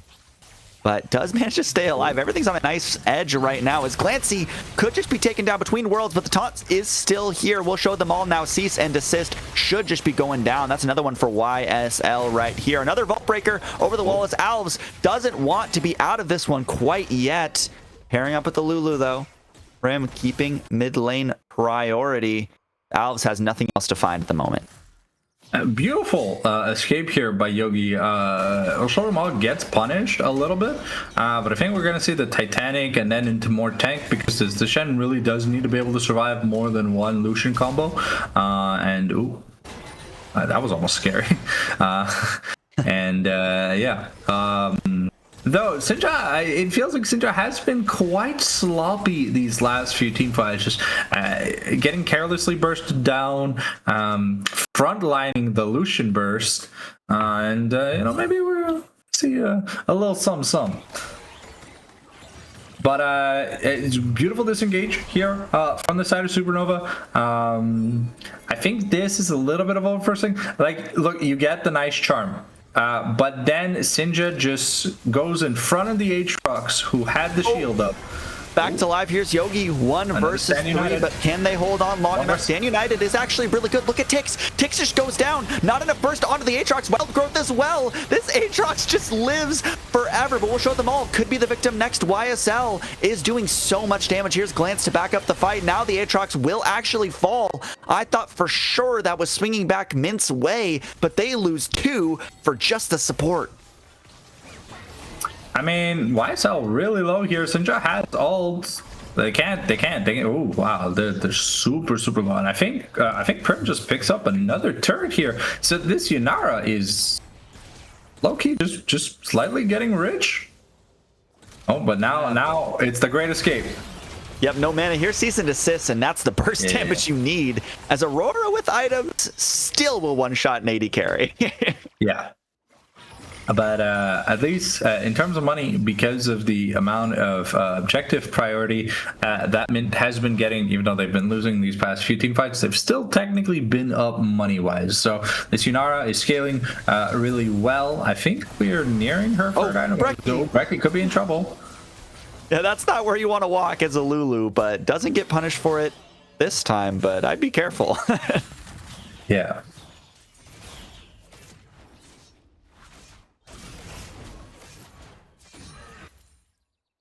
Alrighty, here we're about a minute 30 before Hextech Souls. Unfortunately for us, both got the prediction a little bit wrong. But I mean, to be fair, if we're Supernova, the Hextech Soul is actually fantastic. So many ways to proc it. I mean, for mid and AD carry on both ends. That slow is going to be insane for team fights. It's going to be the difference between walking away from a charm and dying. So I think the Shen showed that he had to change up his build a bit. I saw he had a Giant's Belt and a Longsword, probably looking to go Titanic, but after he got bursted down the last team fight, quickly swapped over. Brecky. Oh, Brecky with a nice wild growth there. Oh, that's huge, though. The Vault Breaker, yeah, that's really huge for Supernova. Guys, Dragon's in 40 seconds, so that ult will not be available. That was also the heal burnt from Brecky. So, I mean, to be fair, they can afford to give up a single dragon. Not that they really want to, but it's not the worst case scenario. Though the ornaments are starting to come in. We have 3 of them already. So, the scaling DPS from Aurora and Lucian is just gonna get better and better. The only scaling hope we have here, at least from the side of mid, is this Yunara, who is nearing the 3 crit item mark, which is the big point of power for this Yunara in team fights. The Dragon started up here. This is our 5v5. This probably decides the game. It's whether Supernova staves in it or whether Mint get that Dragon Soul is going to be very, very crucial here. Looking at our front line, trying to play this front to back. Here's the Ornhorn to start the fight. Just hits will show them all. Does get some burst damage, but Culling comes out and hits nobody. But look at Yogi is the target. Cease and desist. The burst damage is so good. Icarus takes that one up, but look at the charm. Tix actually does survive with that Breath of Life. Now Glance is dominating. Supernova are doing it. They're able to play this fight better. They hold their front line. They get their burst damage. They get their dragon. Yeah, Yogi not having flash there. I think we should have committed the Stand United much sooner if you anticipated Yogi being the one initiating the team fight, but them getting even more money here on Glancy, who's honestly been on a comeback arc. I know I talked a lot of shit in game number 1, but it's a very redeeming story here in game 2, because in game 1 we truly honestly did not see much, but this team fighting win condition is coming more and more to fruition, so we'll have to see. Also, YSL is the only one who hasn't died this game, so he's very, very rich. I think he's nearing his 4th item already. He'll be 100% crit once he finishes that LDR. Sorry, that Mortal Reminder. I don't know what he just bought. Yeah, there you go. He's 100% crit on Lucian. And now he can afford to invest 2 defensive items if he needs to. This is really important that he does not get picked out. And I'm surprised we do not have a Mikhail's here from the side of Tix. The Charm, the Taunt, the Polymorph. There's a lot of important things we need to be cleansing. I know we have Breath of Life, but you can never go too wrong with 2 cleanses. Very true. And now it's really going to be looking at this Baron. You know, gold is actually in Supernova's favor for I think one of the first times this game. But Brecky, that's not where you want to be. Alves just takes down the support trying to ward, and this could mean just a free Baron here for Supernova. Yeah, Syndra doesn't have TP and he's bot lane pushing, so it's probably going to try and trade Baron for inner turret, maybe? Yeah, okay. Yeah, They do the Baron. They do the Baron so fast, so maybe we'll get 2 plates, but yeah. And that's 3.5 items here on Vi. So we're missing 1 masterwork item, then Orange passive is fully capped, but at least a decent bit of money here for Sinja. Yeah, I was looking for the play. Has been able to find quite a few good cease and desists. Gonna get spotted by that Void Scuttler.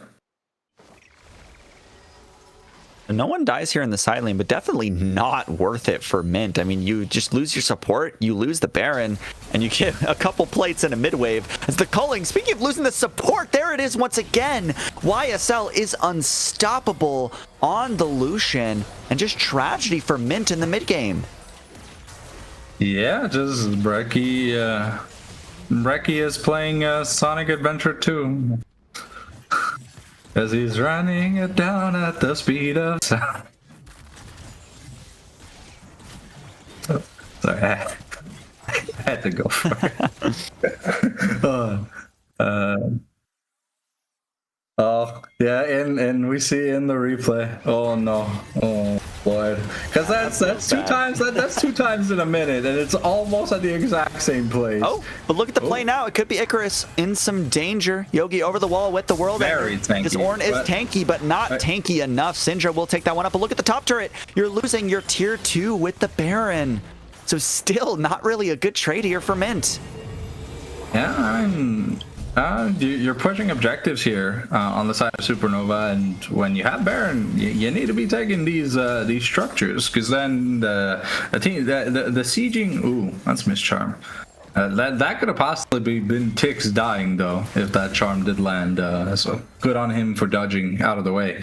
But yeah, no, the sieging potential from a low range team comp gets significantly worse if you do not have Baron buff.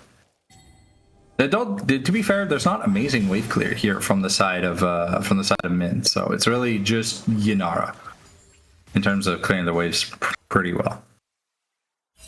I mean, and this guy on your screen right now, Syndra, really kind of a downturn in this game. You know, you started off with a double kill, you started off making all those plays.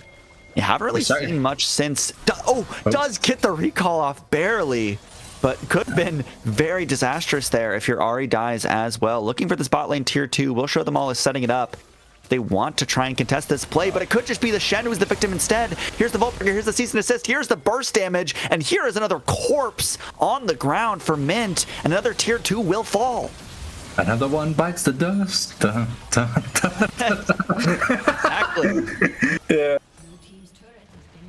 So now Baron is worn off, so the siege has officially ended, at least for the time being, with 3 minutes before another Baron run. But I mean, that's your jungler's dead for 27 seconds. There's Hextech Soul Hextech Soul once again for the side of Mint, but I don't think they're going to be able to compete for it.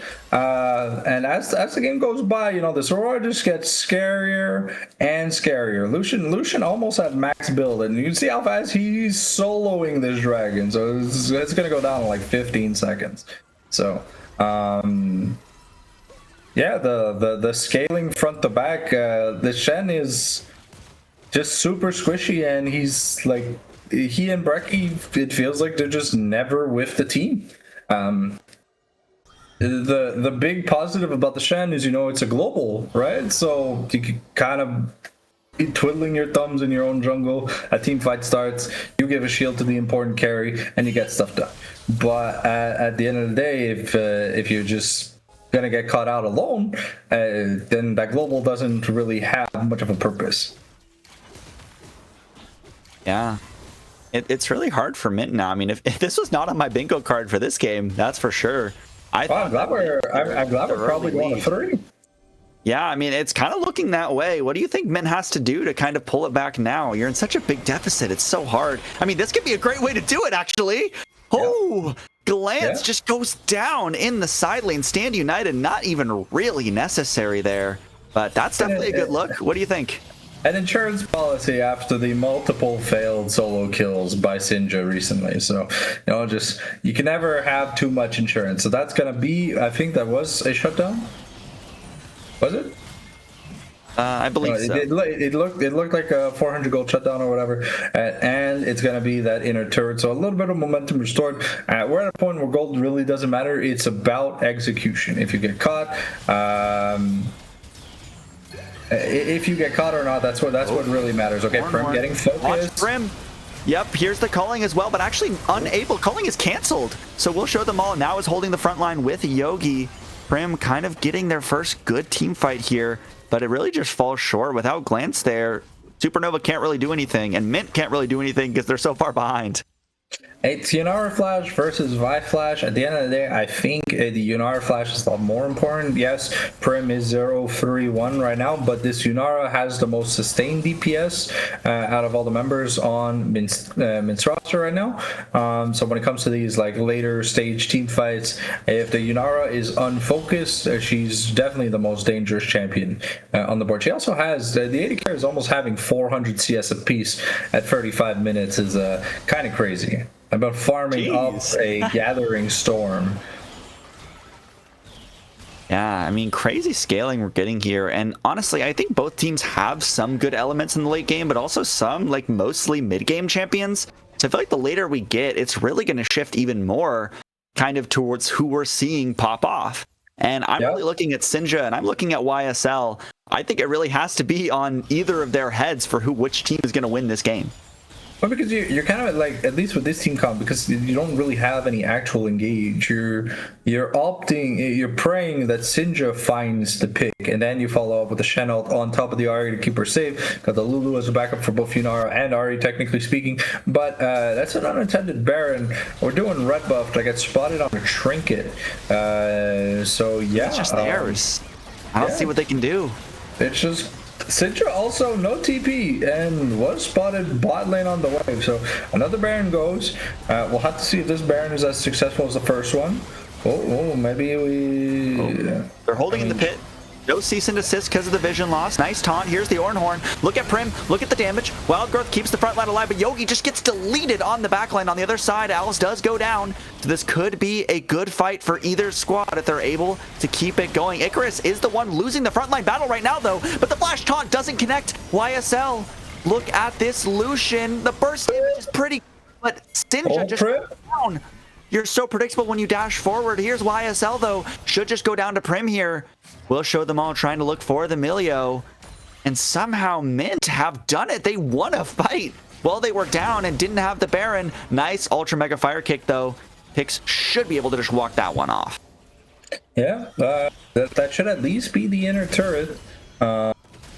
It's 20 seconds on Vi, 40 seconds on YSL. So the delayed timers are gonna mean that this dragon, this Hextech soul should be free, because you're not gonna have your big important carry here for this this coming team fight. First death on Illusion, by the way. Yeah. I mean, to be fair, the disengage was fantastic here from the side of Mint. They caused enough chaos to split Icarus and Alves to the point where the focus couldn't just be on a single carry here from Mint. So Dragon's been starting up. We're channeling the TP. And now see if Yogi has to play. He's got to be Odor from Game of Thrones. He has to hold the front line. But Yogi's currently by themselves. There's the World Ender. Does use the flash, but still goes down. But here's the cease and desist. That is so huge. Prim actually managed to stay alive for now, but will go down, and Sinja is unable to do anything on the back line. So just another team fight win for Supernova. If you can't get on the back line, if you can't get on the Lucian, you're not winning that team fight. The thing is, there was such nicely layered CC on Prim. He did not have access to the flash. He used the dash as best as he could, but just couldn't find an angle to survive. It's the heal, the wild growth, it's everything coming through, trying to keep him alive. They got the soul. I didn't even notice. They have the soul, so the way I mean, the soul versus Baron, it's a little bit feels bad, man, for sieging. We'll see if YSL can find. Ooh. Look at Brecky, one more auto and you're down, but does I don't think the game ends. At least Karak opened the inhibitor line. But I don't think we can get anything more than that. Yogi's going to be up, and Shen's up in 10, Prim's up in 5. So we see here the Searing Charge doesn't find anyone. Glancy just gets annihilated in the 1v1. But you see here Prim gets knocked up, and then just gets knocked up once again. So even after the dash, just not enough spacing. But by Mint's peel to keep Prim alive. But now the flash is back up for both Vi and Prim, and we saw Vi burn Prim's flash the last time it was up. So we'll have to see, are we able to find another quality pick like this? Because the Yunara now has 100% crit, is about to finish her Bloodthirster. She's gonna get really scary in terms of sustain. So yeah, we and do this have to is be kind of what I very was talking careful. about. With those priorities shifting, as Prim was 0-3 before that fight, but actually in time for that, as the culling should just seal Brecky's fate. The Lulu goes down once again, and at this point in the game, that's almost a minute that your support is off the map.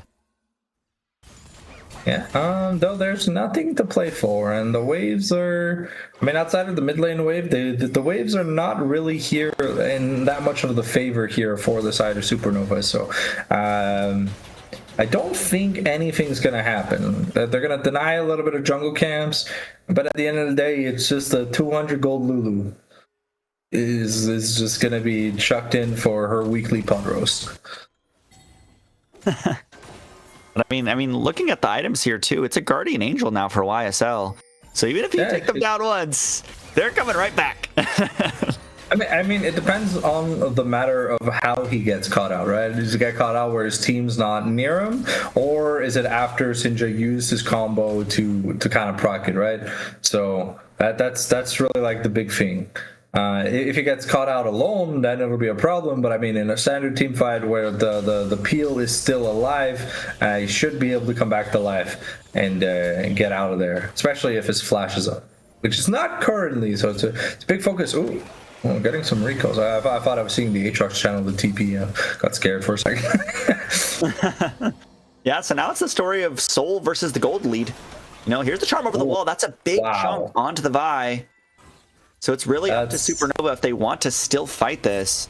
But I mean, you could just wait 2 minutes for Elder. Yeah, that's the Serix gone too. I don't know if we have the CDR to find them. Yeah, we'll see. I don't think you want to keep chasing this though either way. Yogi pretty determined. Move out onto the map. There's YSL. But no one should fall. This is such a close game at 42 minutes in. Wild to see. But we have the Hex Gates, but it looks like they're not trying to force pair. No? No, Yunara is getting red buff. Yunara finished a GA, so no Bloodthirster. So it's just a really, really safe Yunara. Has the shield bow, plus the GA, plus the Lulu, plus idealistically... Don't get caught on midway. Don't get caught on midway. Here's Alps, though. But now you're on your own. Sinja will show them all. There's the seasoned assist, and Sinja should just go down. Alps takes that one, and that is so important for Mint. And now look at that burst damage. Brecky's gone. Prim should be gone, and that should be the game here. Resurrection from Yogi, but I don't see what else you can do. YSL is still alive, and Glancy is claiming another victim. So yeah, Superman is pushing in. Only 2 left alive. Can Mint do it? I don't think Prim can hold back a 1v5. But also, Sinja died with Hourglass and Flash. So it was just a really, really nice ult. It was a point-blank range ultimate onto Sinja. He didn't really have time to respond, and that's the GA here for for Prim. Yeah, Prim should just go down, and there's the game. Wow, Mint actually aren't able to hold on. Supernova strike back, and we're going to game 3 tiebreaker for this elimination match. Yeah, sorry, I had to sit back up in my chair. Wasn't the camera's view. But this is the kind of format I miss seeing, because especially in this mage meta, right, where you don't have a traditional AD carry, it's so much fun to watch 2 teams just draft actual front to back, and the games to be close. You know, it wasn't certain who was winning until a certain point, and then they were coming back, and then they were losing, and they were coming back, and then they didn't start Baron, and then they got called out. You know, it's just it's very fun to watch League when you don't know the outcome, because often in some games when you're watching, especially like game one, it felt predetermined at like 8 minutes. That Mint were just gonna win. Honestly, it was in my mind after that Wukong like lost his Gromp or something. A beautiful game here from Alves. I want to see more of this Alves and not the NPC Wukong that kind of just let we'll show them all get so much priority. And it is funny to see Glancy kind of be like, hey, I got caught off guard game one, okay? I'm not completely washed. I will solo kill Syndra multiple times, and there's a bit of life. Icarus struggled a bit in the Yogi matchup, but it never really ended up mattering at the end of the day. The Ornn was, you see, he even has a Knight's Vow. Just be like, all right, YSL, I'll make you immortal. Just keep me alive, buddy.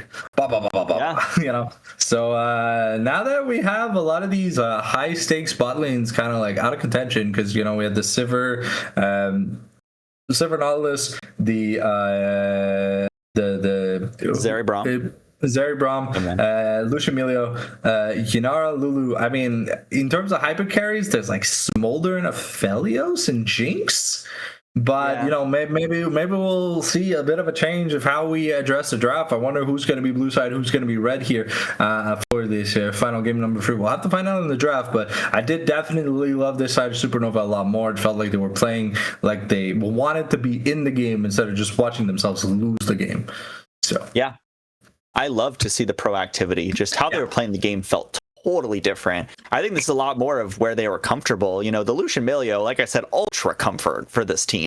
And that really showed. They were very, very comfortable pushing forward, getting those cullings on midwave, pushing their advantages. I mean, 62,000 damage on this Lucian is crazy. Definitely, I'd say, I don't know, it's hard. I like Alves as MVP because of how many plays were just made solely by this Vi. But it's kind of hard to ignore Glancy and YSL as well. So I'll probably give it to YSL. I don't know about you for match or game MVP. But I mean, I'll be honest with the redemption story Glancy was able to build up. I think Glancy has to take it. So YSL played super well, but we were going into game 2 expecting Syndra to just completely dumpster Glancy, and Glancy dumpstered Syndra after the 15-minute mark. So even like winning the 1v1s, surviving like that, I'll play in the bot lane where Syndra just could not find an angle to land a charm. That was the turning point in like that mid lane dynamic where it's a skill expression matchup more than a dumpster fire, So both mids have the opportunities to show what they're made of, and in game 3 hopefully we'll see who comes out on top, because the momentum in game 1 was completely dictated by Syndra, and in game 2 while YSL was doing an insane amount of damage and turning Brecci into some roast chicken, it really was this Aurora just staying alive, one-shotting the mid laner, the AD carry, even sometimes the top laner was just instantly dying to this Aurora who wasn't even full build. So it was just kind of crazy. Yeah. And as much as I'd love to go eat dinner, I am very happy to see a game number 3 here. So very excited to see what it will bring. I don't want to send us to break necessarily. I'm assuming we're almost ready for draft here. So why don't you tell us a little more about what we would expect for this last game? Well, definitely if we're trying to draft front to back and we want to play hyper carries, we're very limited in what's left. I mean, yes, we can go like on hit Varus and stuff like that, but a lot of we still have the brevity of engage supports. Only Nautilus was used, so I'm expecting we at least though from the side of we saw a lot of bans towards Icarus, and especially in that last game there were like 7 top lane bans or something like that. It was a little bit crazy. So maybe top pick counter pick matters a little bit more, I guess. I don't know, especially if they decide to go red for the side of Mint, because it's been blue games 1 and games 2. So we'll see what side they decide, but I really feel like either Syndra needs counter pick in like on a meaningful pick, because while the RE did look good very early, Glancy just completely outplayed Syndra in the mid to late game. So we even need Syndra on a champion where he's going to be dominating comfortably, or we need Prim and Yogi to shine, because Prim has had 2 games that kind of look a bit rough. The Sivir, yes, the Lock was just one-shotting everyone, right? So the Sivir, yes, you farm, you do stuff, but the Yunara felt very, very underwhelming. Yeah, I mean, even those mid-game team fights, the Yunara wasn't useless. You know, it was helpful last game, but just unable to stay alive when, you know, you had the Aurora burst, you had the Lucian burst, you had cease and desist going on top of you. Very hard to play in that situation, so we'll see how well they can play it out. I really didn't like what I saw from the top lane of Mint in this game. You know, you got a big advantage for Aatrox. You dove Icarus, like 3-4 times in the top side.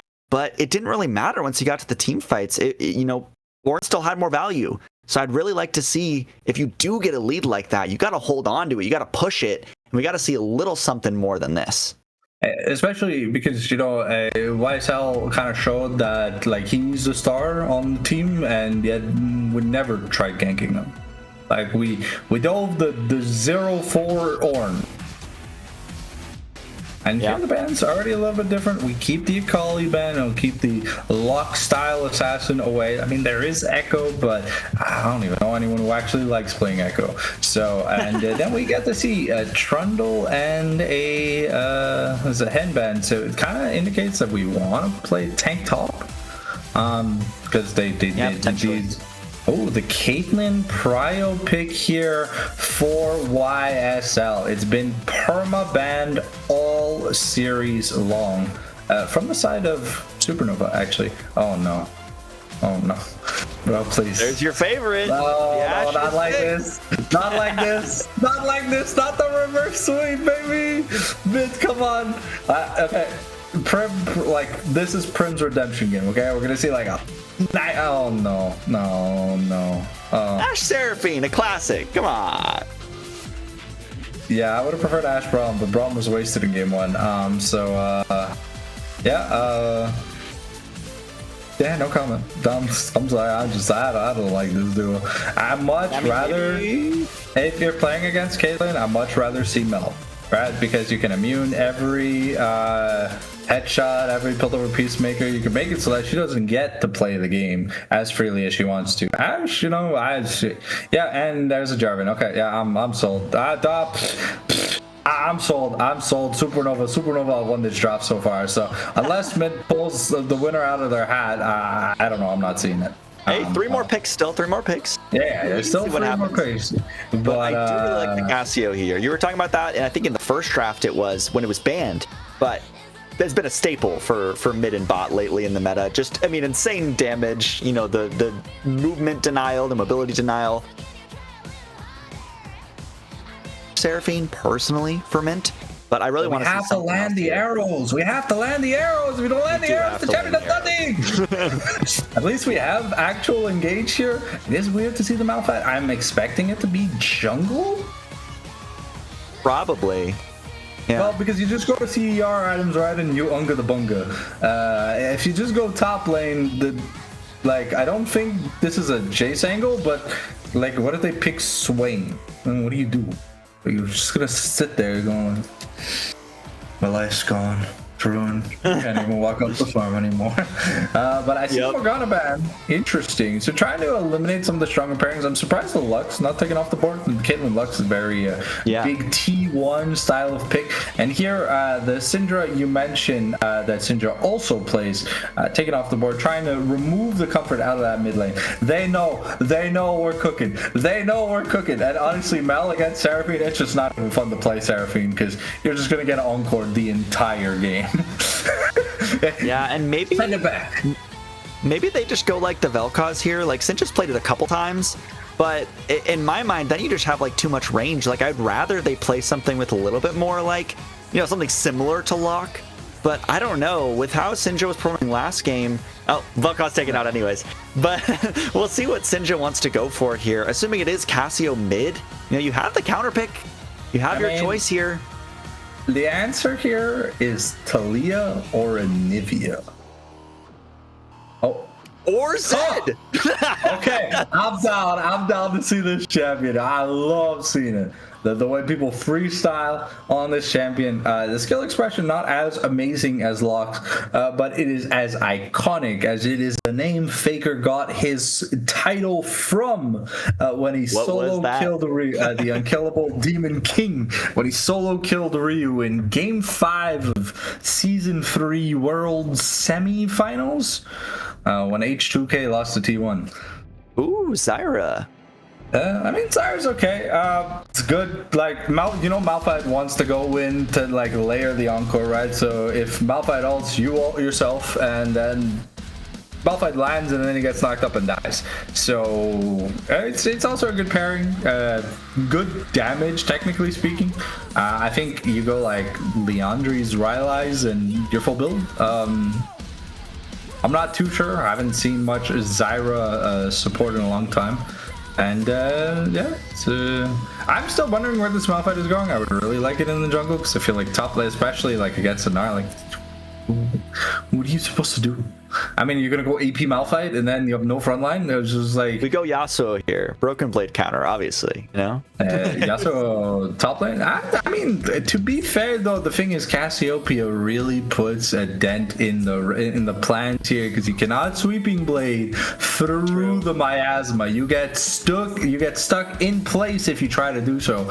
So you also can't ult because the ult is a dash. Gnar switched to a Scion? Was that a retroactive shift there?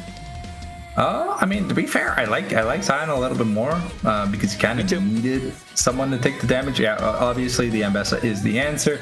And Scion is a neutralizer towards the Ambessa, whereas he's not going to completely get shit on in the lane like throughout the entire duration of the lane. But once Ambessa hits that level 6, finishes that eclipse, the lane's over because Ambessa is going to have 45% armor shred after 2 abilities, and yeah. There's no explaining why this champion literally has a Lord Dominic's Regard as a passive on her ultimate and a Gore Drinker, but hey, you know, the people who are the devs at Riot apparently clearly test things out before they release them. But well, I mean, either way, for me in this draft, I think it all depends on Sinja here. I'm looking at the Zed. I think that we have a lot to work with on both sides, but that is the X factor. Like, I could see either team winning the game, but I think it really depends on if Zed can one-shot people once we get to that mid-game. I think that the biggest problem I have with ISL's Caitlyn pick here, right, is we kind of drafted, like, counter-engage, but Caitlyn only has, like, the net to try and get away from Malphite, Seraphine, Zed, and Ambessa. Plus, if the Ashe actually lands ult, not that I've ever seen one landed in this broadcast. A lot of flame. We haven't even seen let them play out. Sometimes you play co-op versus AI, and sometimes you forget you queued right?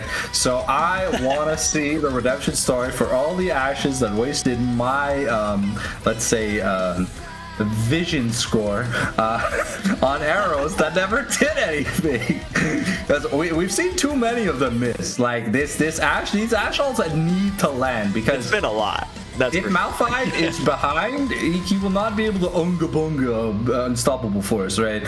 I think Malphite dies pretty fast in these seed combs, so it's got to be about the CC layering, right? Because due to the nerf to the Ambessa ult, it's a little bit slower. So if you don't chain the CC properly, like the Encore, the Public Execution, the Unstoppable Force, and the Enchanted Crystal Arrow, you're gonna have a hard time starting fights, and you only really have a way to start fights. This is not a comp that front to backs very well. Malphite goes in. And then he's a wall. Like he doesn't have anything else. Like he's got an attack speed slow, but it's a Cassio, a Jarvan, and a Zyra. They're not gonna care, and likely Caitlyn's not gonna be in range of the Malphite after the ultimate. From the side of Mint, it really is just the Sinja show. And if Glancy gets fed, I don't think Mint can win the game because a fed Cassio, you put the miasma down so that Ambessa and Malphite can't do anything, and then you just look at Sinja, who's gonna go in and probably just die. Yeah, so I want you to call it right now. Who do you think is taking game number 3? Who's moving on to our decider next week?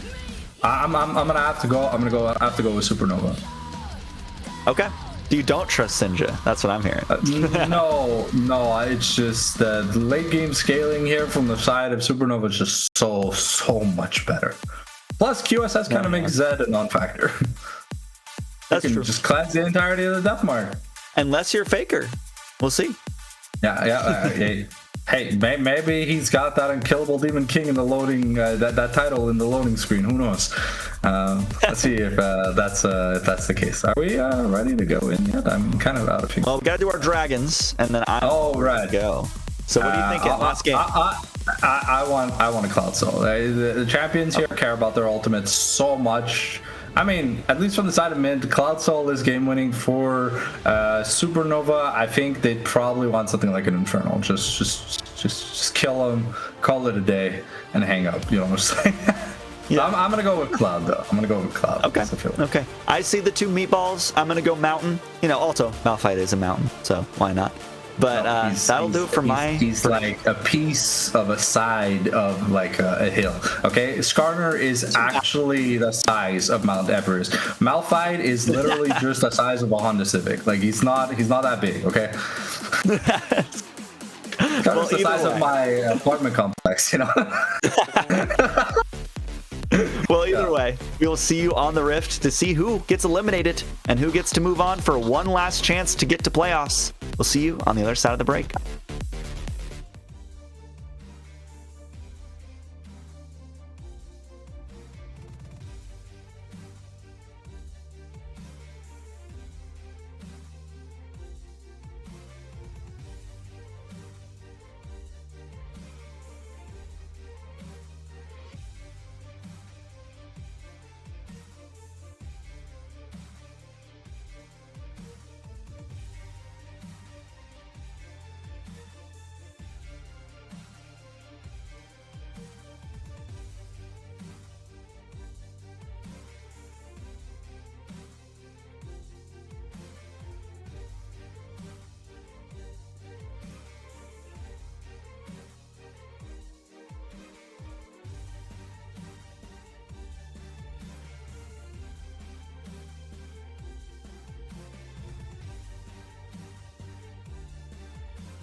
Welcome back to Summoner's Rift. One final time today. We are going to see who comes out on top and who gets eliminated. What are you feeling? What are you thinking? Game number 3. I'm seeing double TP top, so I'm kind of happy. I'm sad to see Syndra here with the Ignite, but I feel like he has to, he got smoked. He smoked Glancy in game 1. He got smoked in game 2. So now, he's gotta come back for that return puff. He can't let that disrespect sit. If not, he's gonna have to change his name to Lose Jaw. I mean, they are meant to lose according to their name, but we'll see if that ends up playing out. But I mean, I like the confidence. I think taking Ignite, you can't really lose that spark of what won you the first game. If you start to get nervous now, that could just be the end of it. You could just give the spot over to Supernova. But I'm glad that they're keeping with it, trying to fight back a little. Yeah, so here pre-6, Icarus should have like an okay time landing against the Ambassador. Yes, the Ambassador does a lot of damage, but with the activation of the Soul Furnace, Second Wind, and the Doran Shield, you should be able to... If you ever get a good trade on the Ambassador, plus you have the Grass versus she has a Conqueror. We're Alex was going for an early invade. Now you're fighting a level 1 bot lane. Nice route there, barriers from Prim. There's first blood, though. Prim takes it. Nice net over the wall. Ooh! YSL wants the kill, gets the headshot from out of the brush, so Prim gets taken down on the back end of that trade. So 1 for 1 at 2 minutes. Kind of insane start. I think Icarus is but it's not over. Flash forward from Yogi. Icarus could just go down. A lot of damage trading back, though. There's the auto. Just whether or not this life after death will mean the kill. Chasing into the alcove there. Kiting it out. Nicely done. Solo Bolo on the top side. The ring around the Rosie, the legendary Korean trick of just running away from your opponent. We love to see it here. But yeah, I don't know why we were invading the Malphite, because now Alves is on 8 CS and the blue didn't even get taken.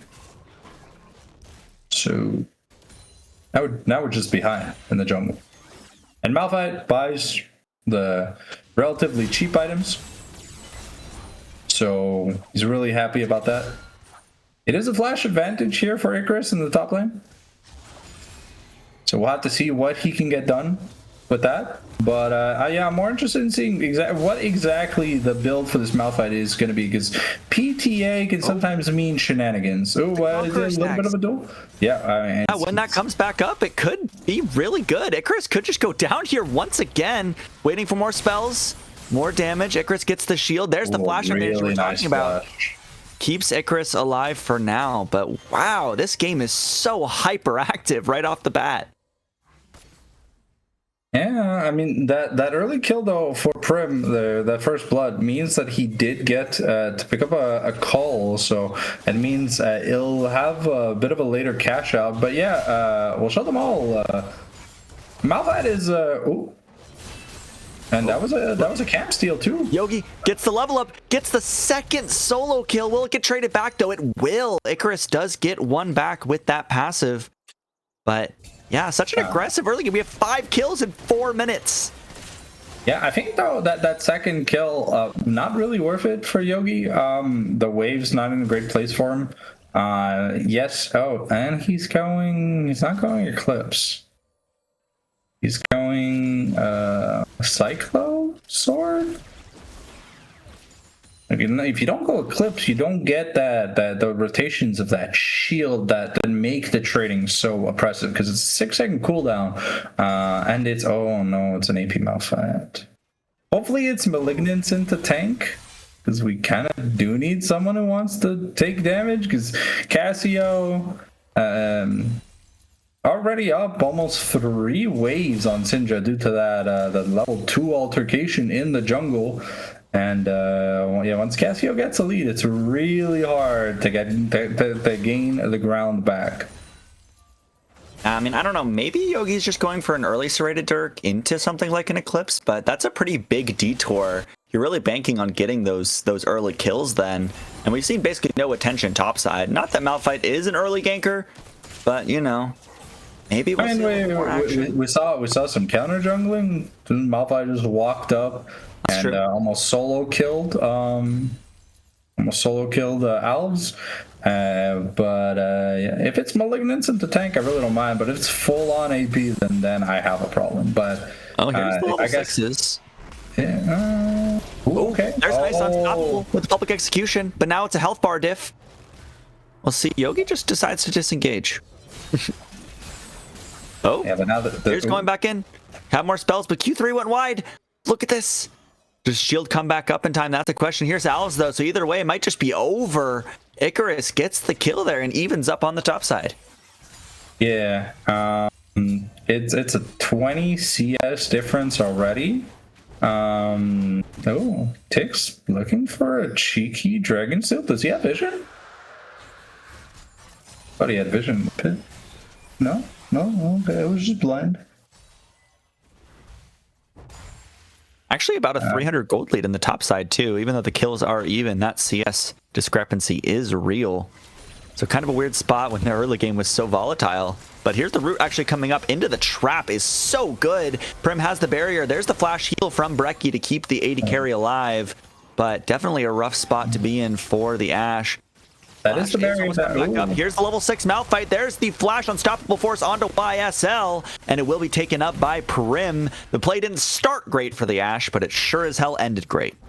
The thing that I found weird is that we didn't invest the 90 caliber net to get that guaranteed extra crit. You know, we just used the trapped auto instead. And that's pretty much what made the difference. Seraphine had the time to come in, just use the heal, press the W, and then Prim lived. And watch Alp's flag and drag. Yeah, just will take up the kill there. Tick's just really investing for that one. Now here is the Cataclysm. Prim does have the flash now available, though. Medi able to walk down the Jarvan, but there's the flash. Alves does take the kill back onto Prim. It's traded back, but here should be another one for Tix at the very least. But watch Sinja, watch the Zed, watch this wild card. There's one kill, Deathmark onto YSL. This is going to be a lot of burst damage if they get the Shurikens down. There it is. Sinja with the double, starting the game off right.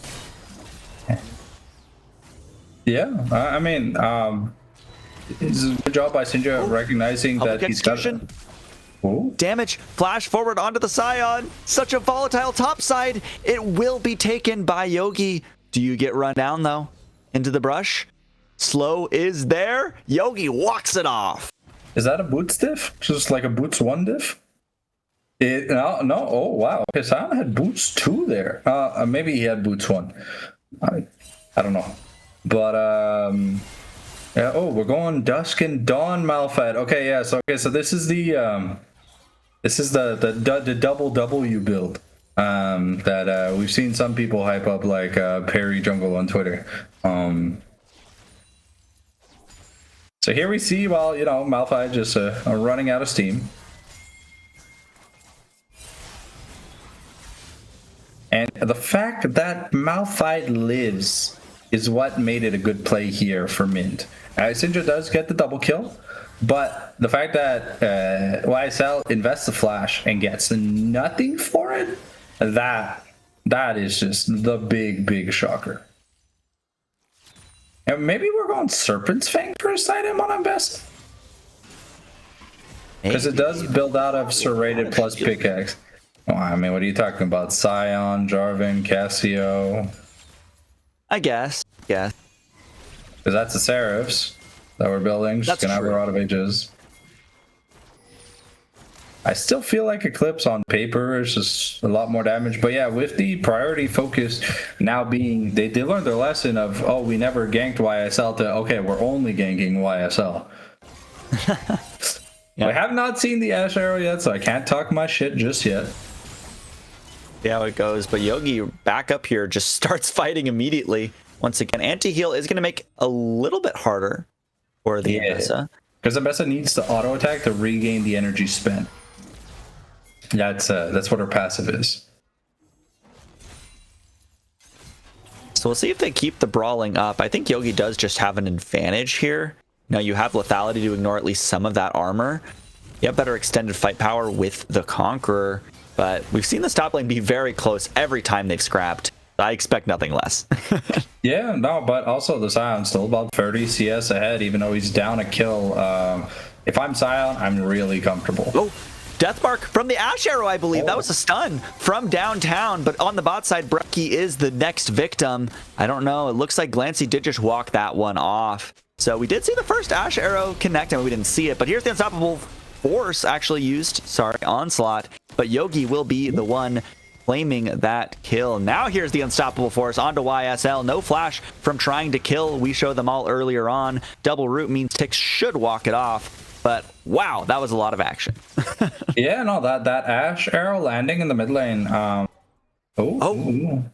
Sinja wanting something, but no death mark. So a little bit out of things to do after that Living Shadow. Al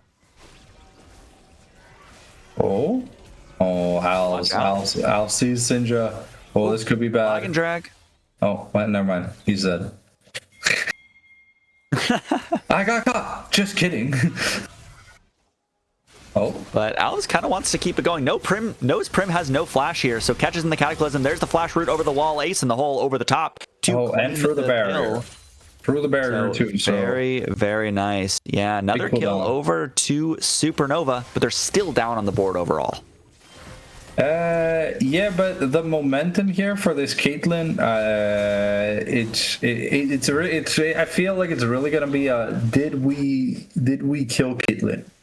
Because if we don't, then it just feels like the consistent DPS from these headshots, these Yordle snap traps, they have such good peel here on the side of Supernova. I'm on Mountain. They're also I'm on Mountain. There it is. If the icon's correct, then we both got 1-1 this week as well. Damn, always tied. Always tied. That's crazy. Oh, well, that was weird for a second. It looked like the dragon pit was completely locked out. It's like, no more dragons. Dragon abuse will not stand. Sinja definitely trying to go with the fancy feet here, but Miasma is a killjoy, to say the least. Yeah. And you see an early cloth armor, so that armor advance, is gonna do a lot of work. So don't need magic resist this game. Tiogi with the trades once again. Does have that Serpent's Fang now, so the shield shouldn't be as good for Icarus here in general. I wonder if we are getting that Eclipse second, though. I feel like we have to. Just look at those bursty trades. Yeah, I guess the Serpent's Fang just confuses me in general.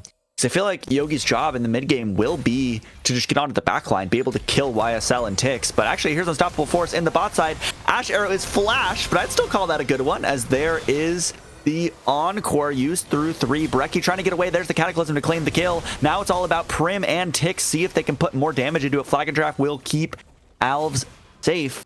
So just a 1-for-1 ADC for support. Alt and flash available here for Syndra, so they cannot stay under this turret. I think that might be first turret too, but Cassio's here now. Oh yeah, look at the Miasma. Sinja can't even really do much. Knocked up, just taken down. Alves claims that one will die for it, but that's a 1-for-2 back for Supernova. See, I feel like that's a really good play here from the side of Supernova. Like the Cassio's getting that momentum. She's a 30 execution. Gets onto it. Icarus getting low. But there's the Q3, it goes wide. So Yogi does not claim the kill. Sadness. Yeah, and the lead in the mid lane is starting to grow. It's 30 plus CS already. So just experience wise, I'm not like more talking about money just because Sinja has more kills or whatever.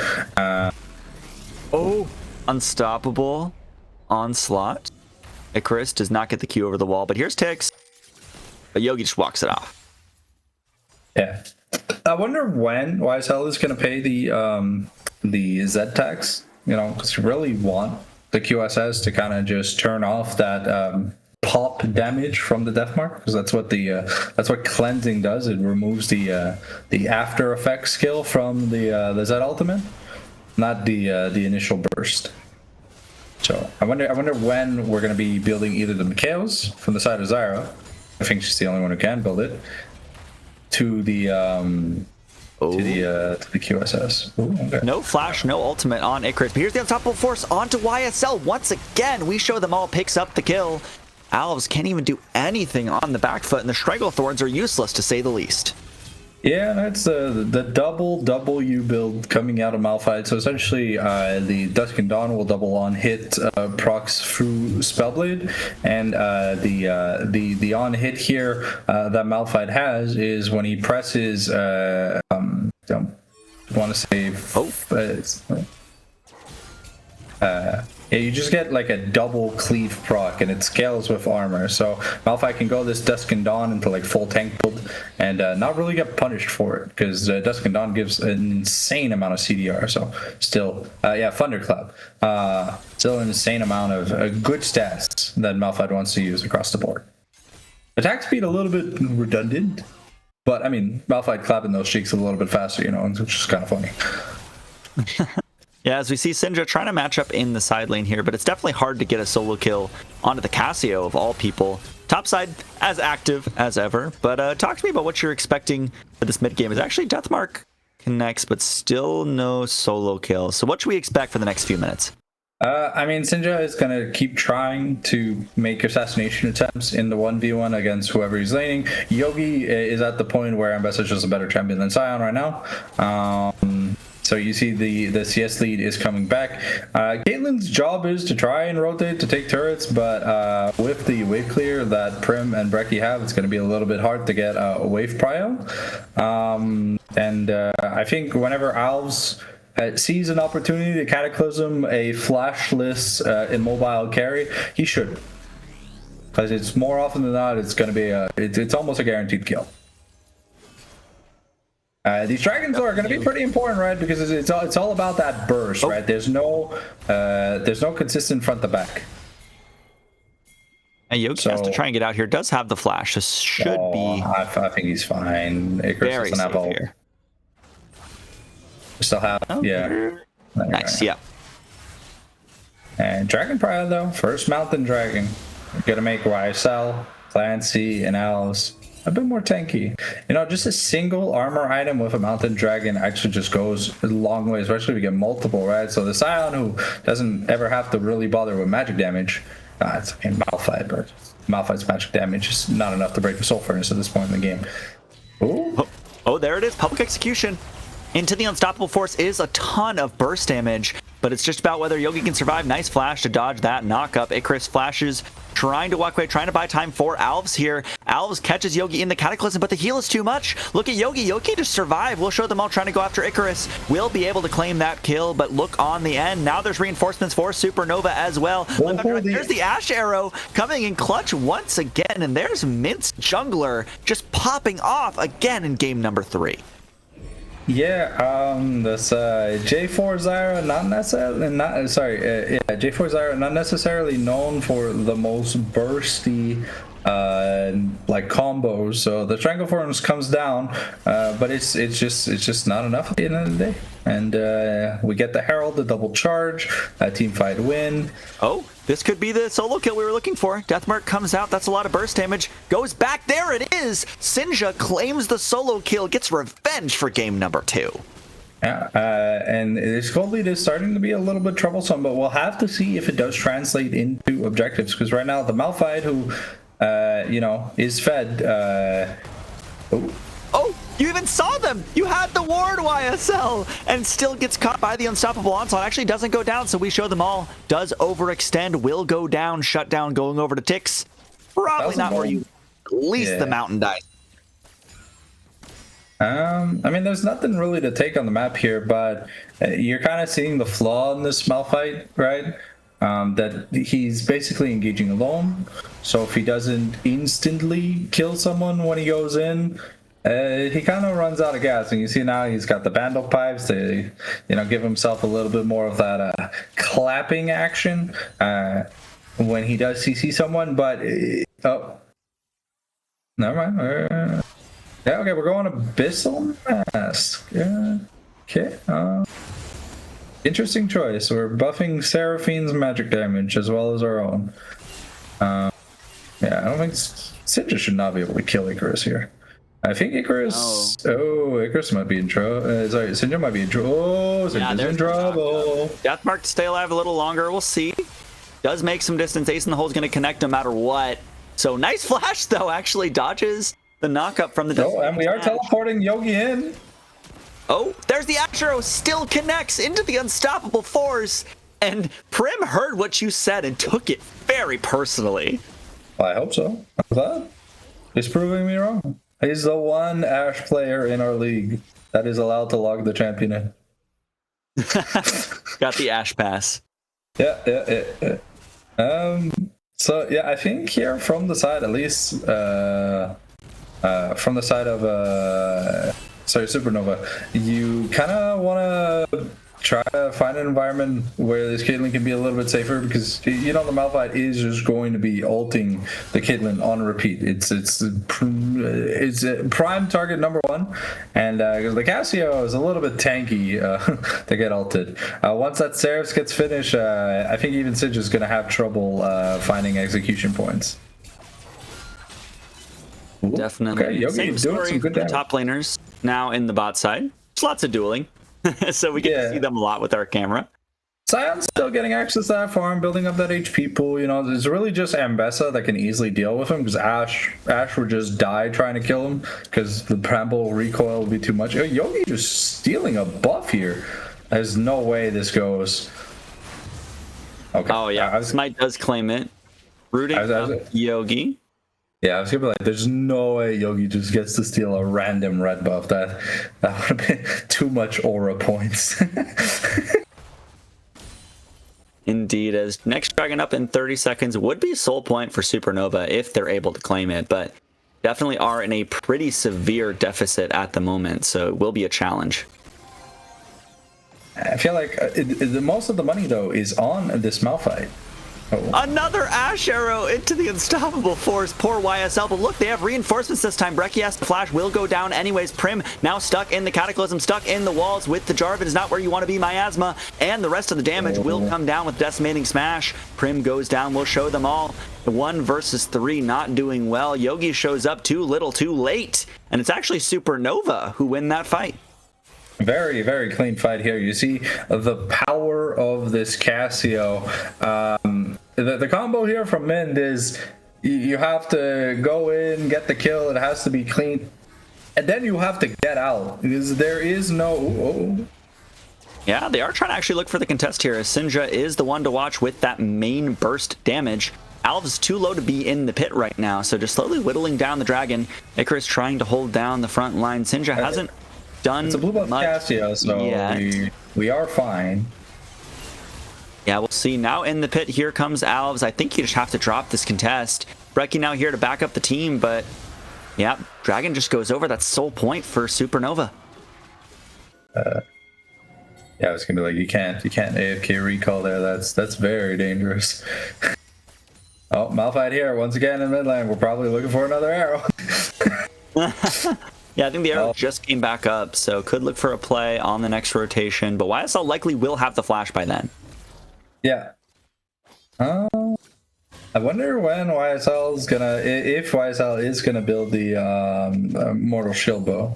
So it looks like right now he's going rapid fire, so it's gonna be at the 3 crit item mark.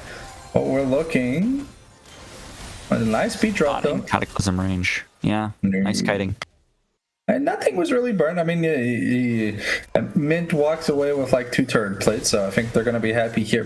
What I'm not liking though is this Malphite is enhancing even more AP. I just feel like this glass cannon Malphite is going to be very, very squishy. I say glass cannon, he's got a decent amount of armor, magic resist, but it's not traditional tank items. Ooh, or like tempered glass cannon, I'd say. As Tix might be the victim. Actually, Public Execution does connect. The arrow does go wide, but not enough damage onto Tix. Now rooted up so much CC onto Yogi, you can't even try to walk away. Alves on the other side will catch 2 in the Cataclysm. Neither have flash, so this could spell disaster. Unstoppable Force will burst Jungler, but at what cost? Here is the Zed trying to get something done. Deathmark will take down 1, but at what cost? Once again, does get the second, but now you die. You're aced as Mint with only 2 left on the Rift. And Clancy is alive here, so that is gonna be Baron. A really nice Cataclysm here. We'll show them all tries, but look at that Decimating Smash. Finding 3. Sinja does his best does tricks on YSL, but at the end of the day, Glancy is unfazed, unharmed, and too strong. And no blue buff though, so maybe I think we should be fine. They should be able to take it. It's taking a while, so they're kind of losing some tempo here. Maybe there's no Ash ult though. There's no Ash ult. So yeah, okay, it's gonna be a guaranteed Baron. And that is huge. That shifts the momentum back like completely. Only 2,000 gold behind now, and you're on soul point is not a bad place to be for Supernova. This Cassio is also not likely to be threatened in team fights. Has the armored advance, so basically immune auto attacks. Has the Seekers, has a roll, has the Seraph Shield. So it's very, very comfortable here. You see, we'll show them all had to go Seekers because he's not living long enough in these team fights. He's just dying so fast. You saw that Scion Q resolved, and then we'll show them all disappeared. I mean, that's the risk of going the more AP heavy Malphite is you can blow up YSL and you can do it very easily, but you are not going to be the front line that your team so desperately needs. Yeah, and these Encores need to start landing. They've been a little bit sloppy. It's also a big part of the combo. Sinja gets knocked up. Here's the death mark. Watch the backline though. Alves will be the target. Sinja does claim that first kill, but now it's going to be Scion against the world. Icarus trying to hold down the front line. Does connect with the Ash Arrow once again, though. But look at the decimating smash. Kitty?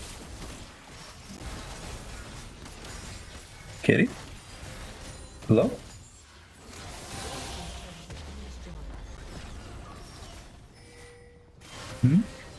Yes, I will.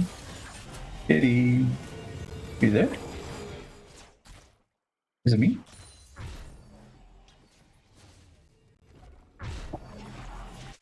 Oh, okay. I was just like, where'd Kitty go? Because he was doing the play-by-play, and then it just cut out. So it was like, feels bad, man. Yeah, no. We almost have this Mountain Soul, Cassio unthreatened, almost on 2.5 defensive items, and it just feels like the Hourglass is running out of time here for Mint. Their execution, and what baffles me is we still have no Eclipse on this Ambessa. We need this to burst down these tanky targets. Absolutely. Okay. As we show them all walking up, actually has to use Unstoppable Force out. Is not what you want to be when your team's main engage. We'll see. The Zed is under some threat here. Now this Scion gets in under tower for a very long time. Deathmark to keep alive for now. But the Death Spanning Smash will do a little more damage. Zed stays alive. Now kind of know where to go. Yeah, but they don't have damage to kill him. So it's going to be a free Mountain Soul here for Supernova. I mean, Malphite doesn't do any damage to Icarus.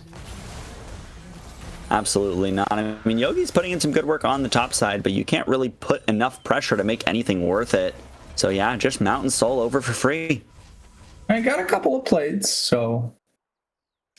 But yeah, what does baffle me is where is this Eclipse? Because it looks like we are just not building it. So how are we supposed to kill this J4, this Scion, this Cassio, who are stacking an insane amount of armor, if we have no % health damage? Like, yes, we have armor shred, but I don't know. Like, Eclipse is basically what makes Ambessa a good champion.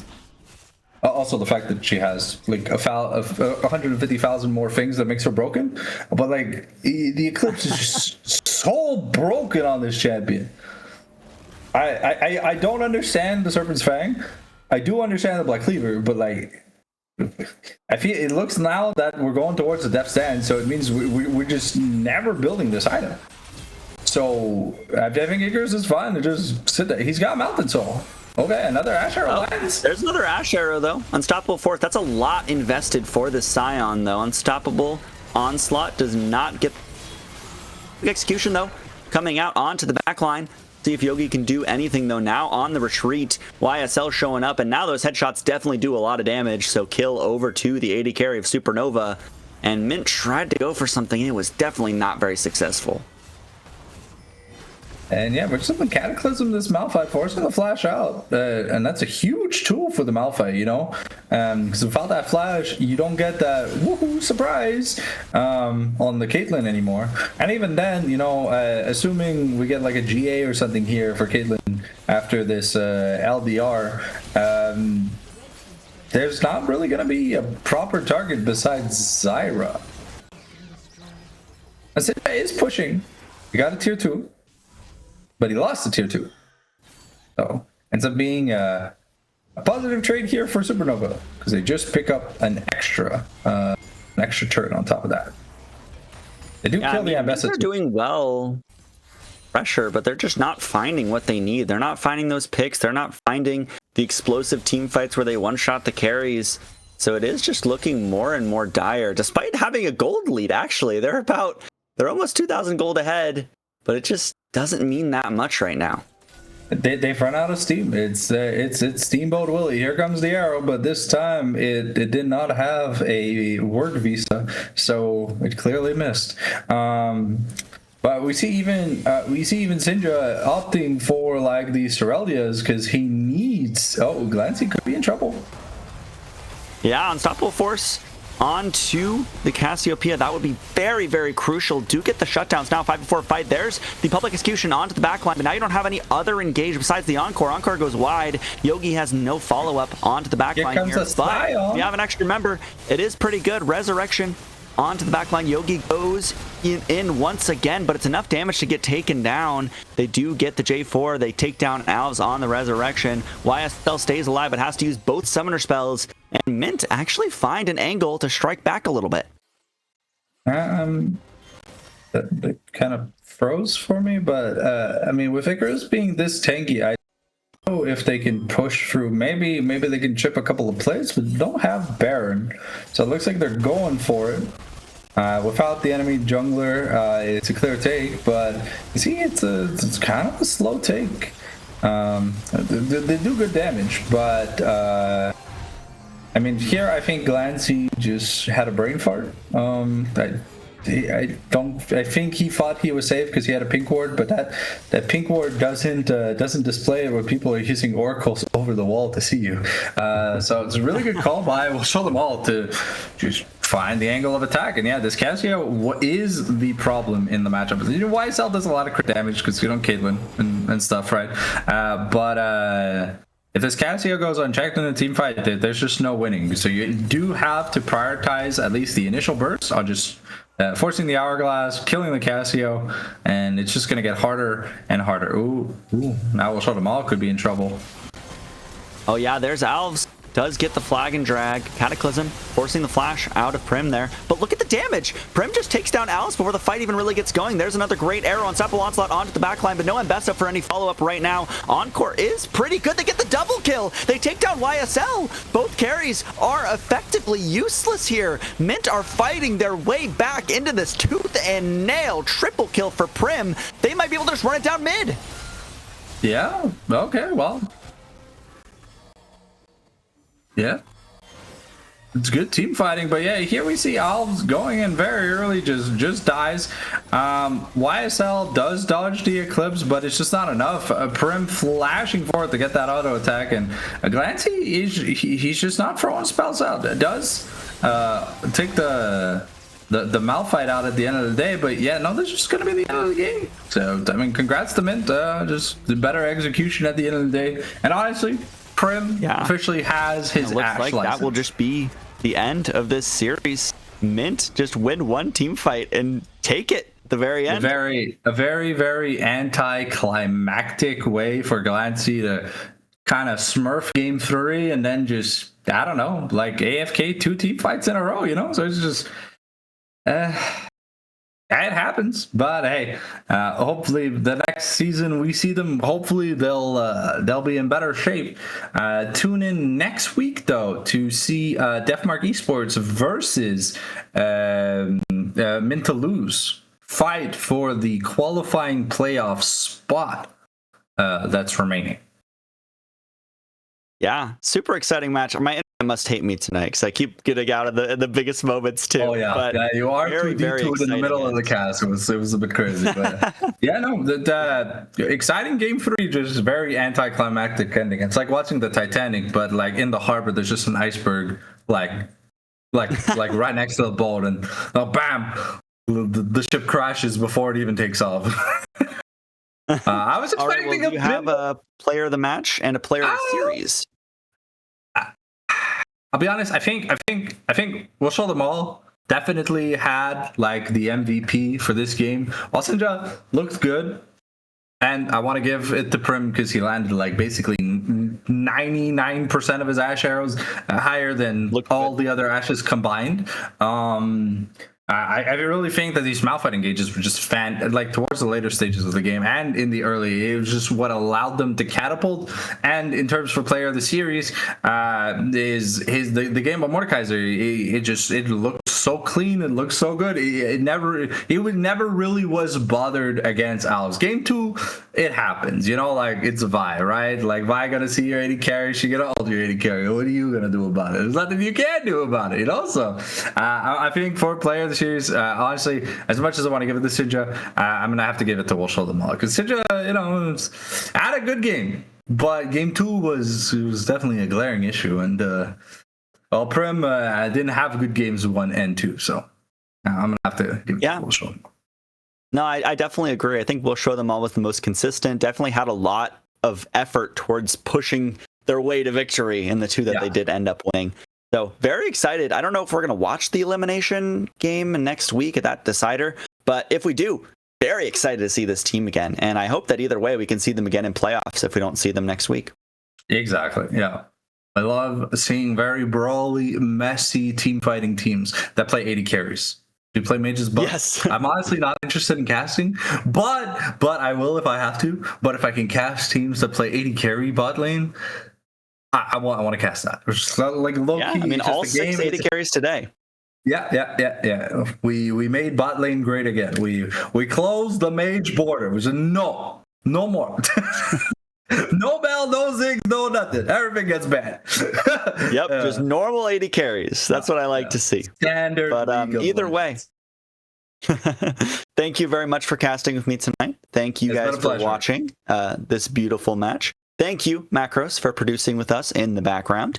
And we will see you next week for the last week of regular season for AEL. So see you then.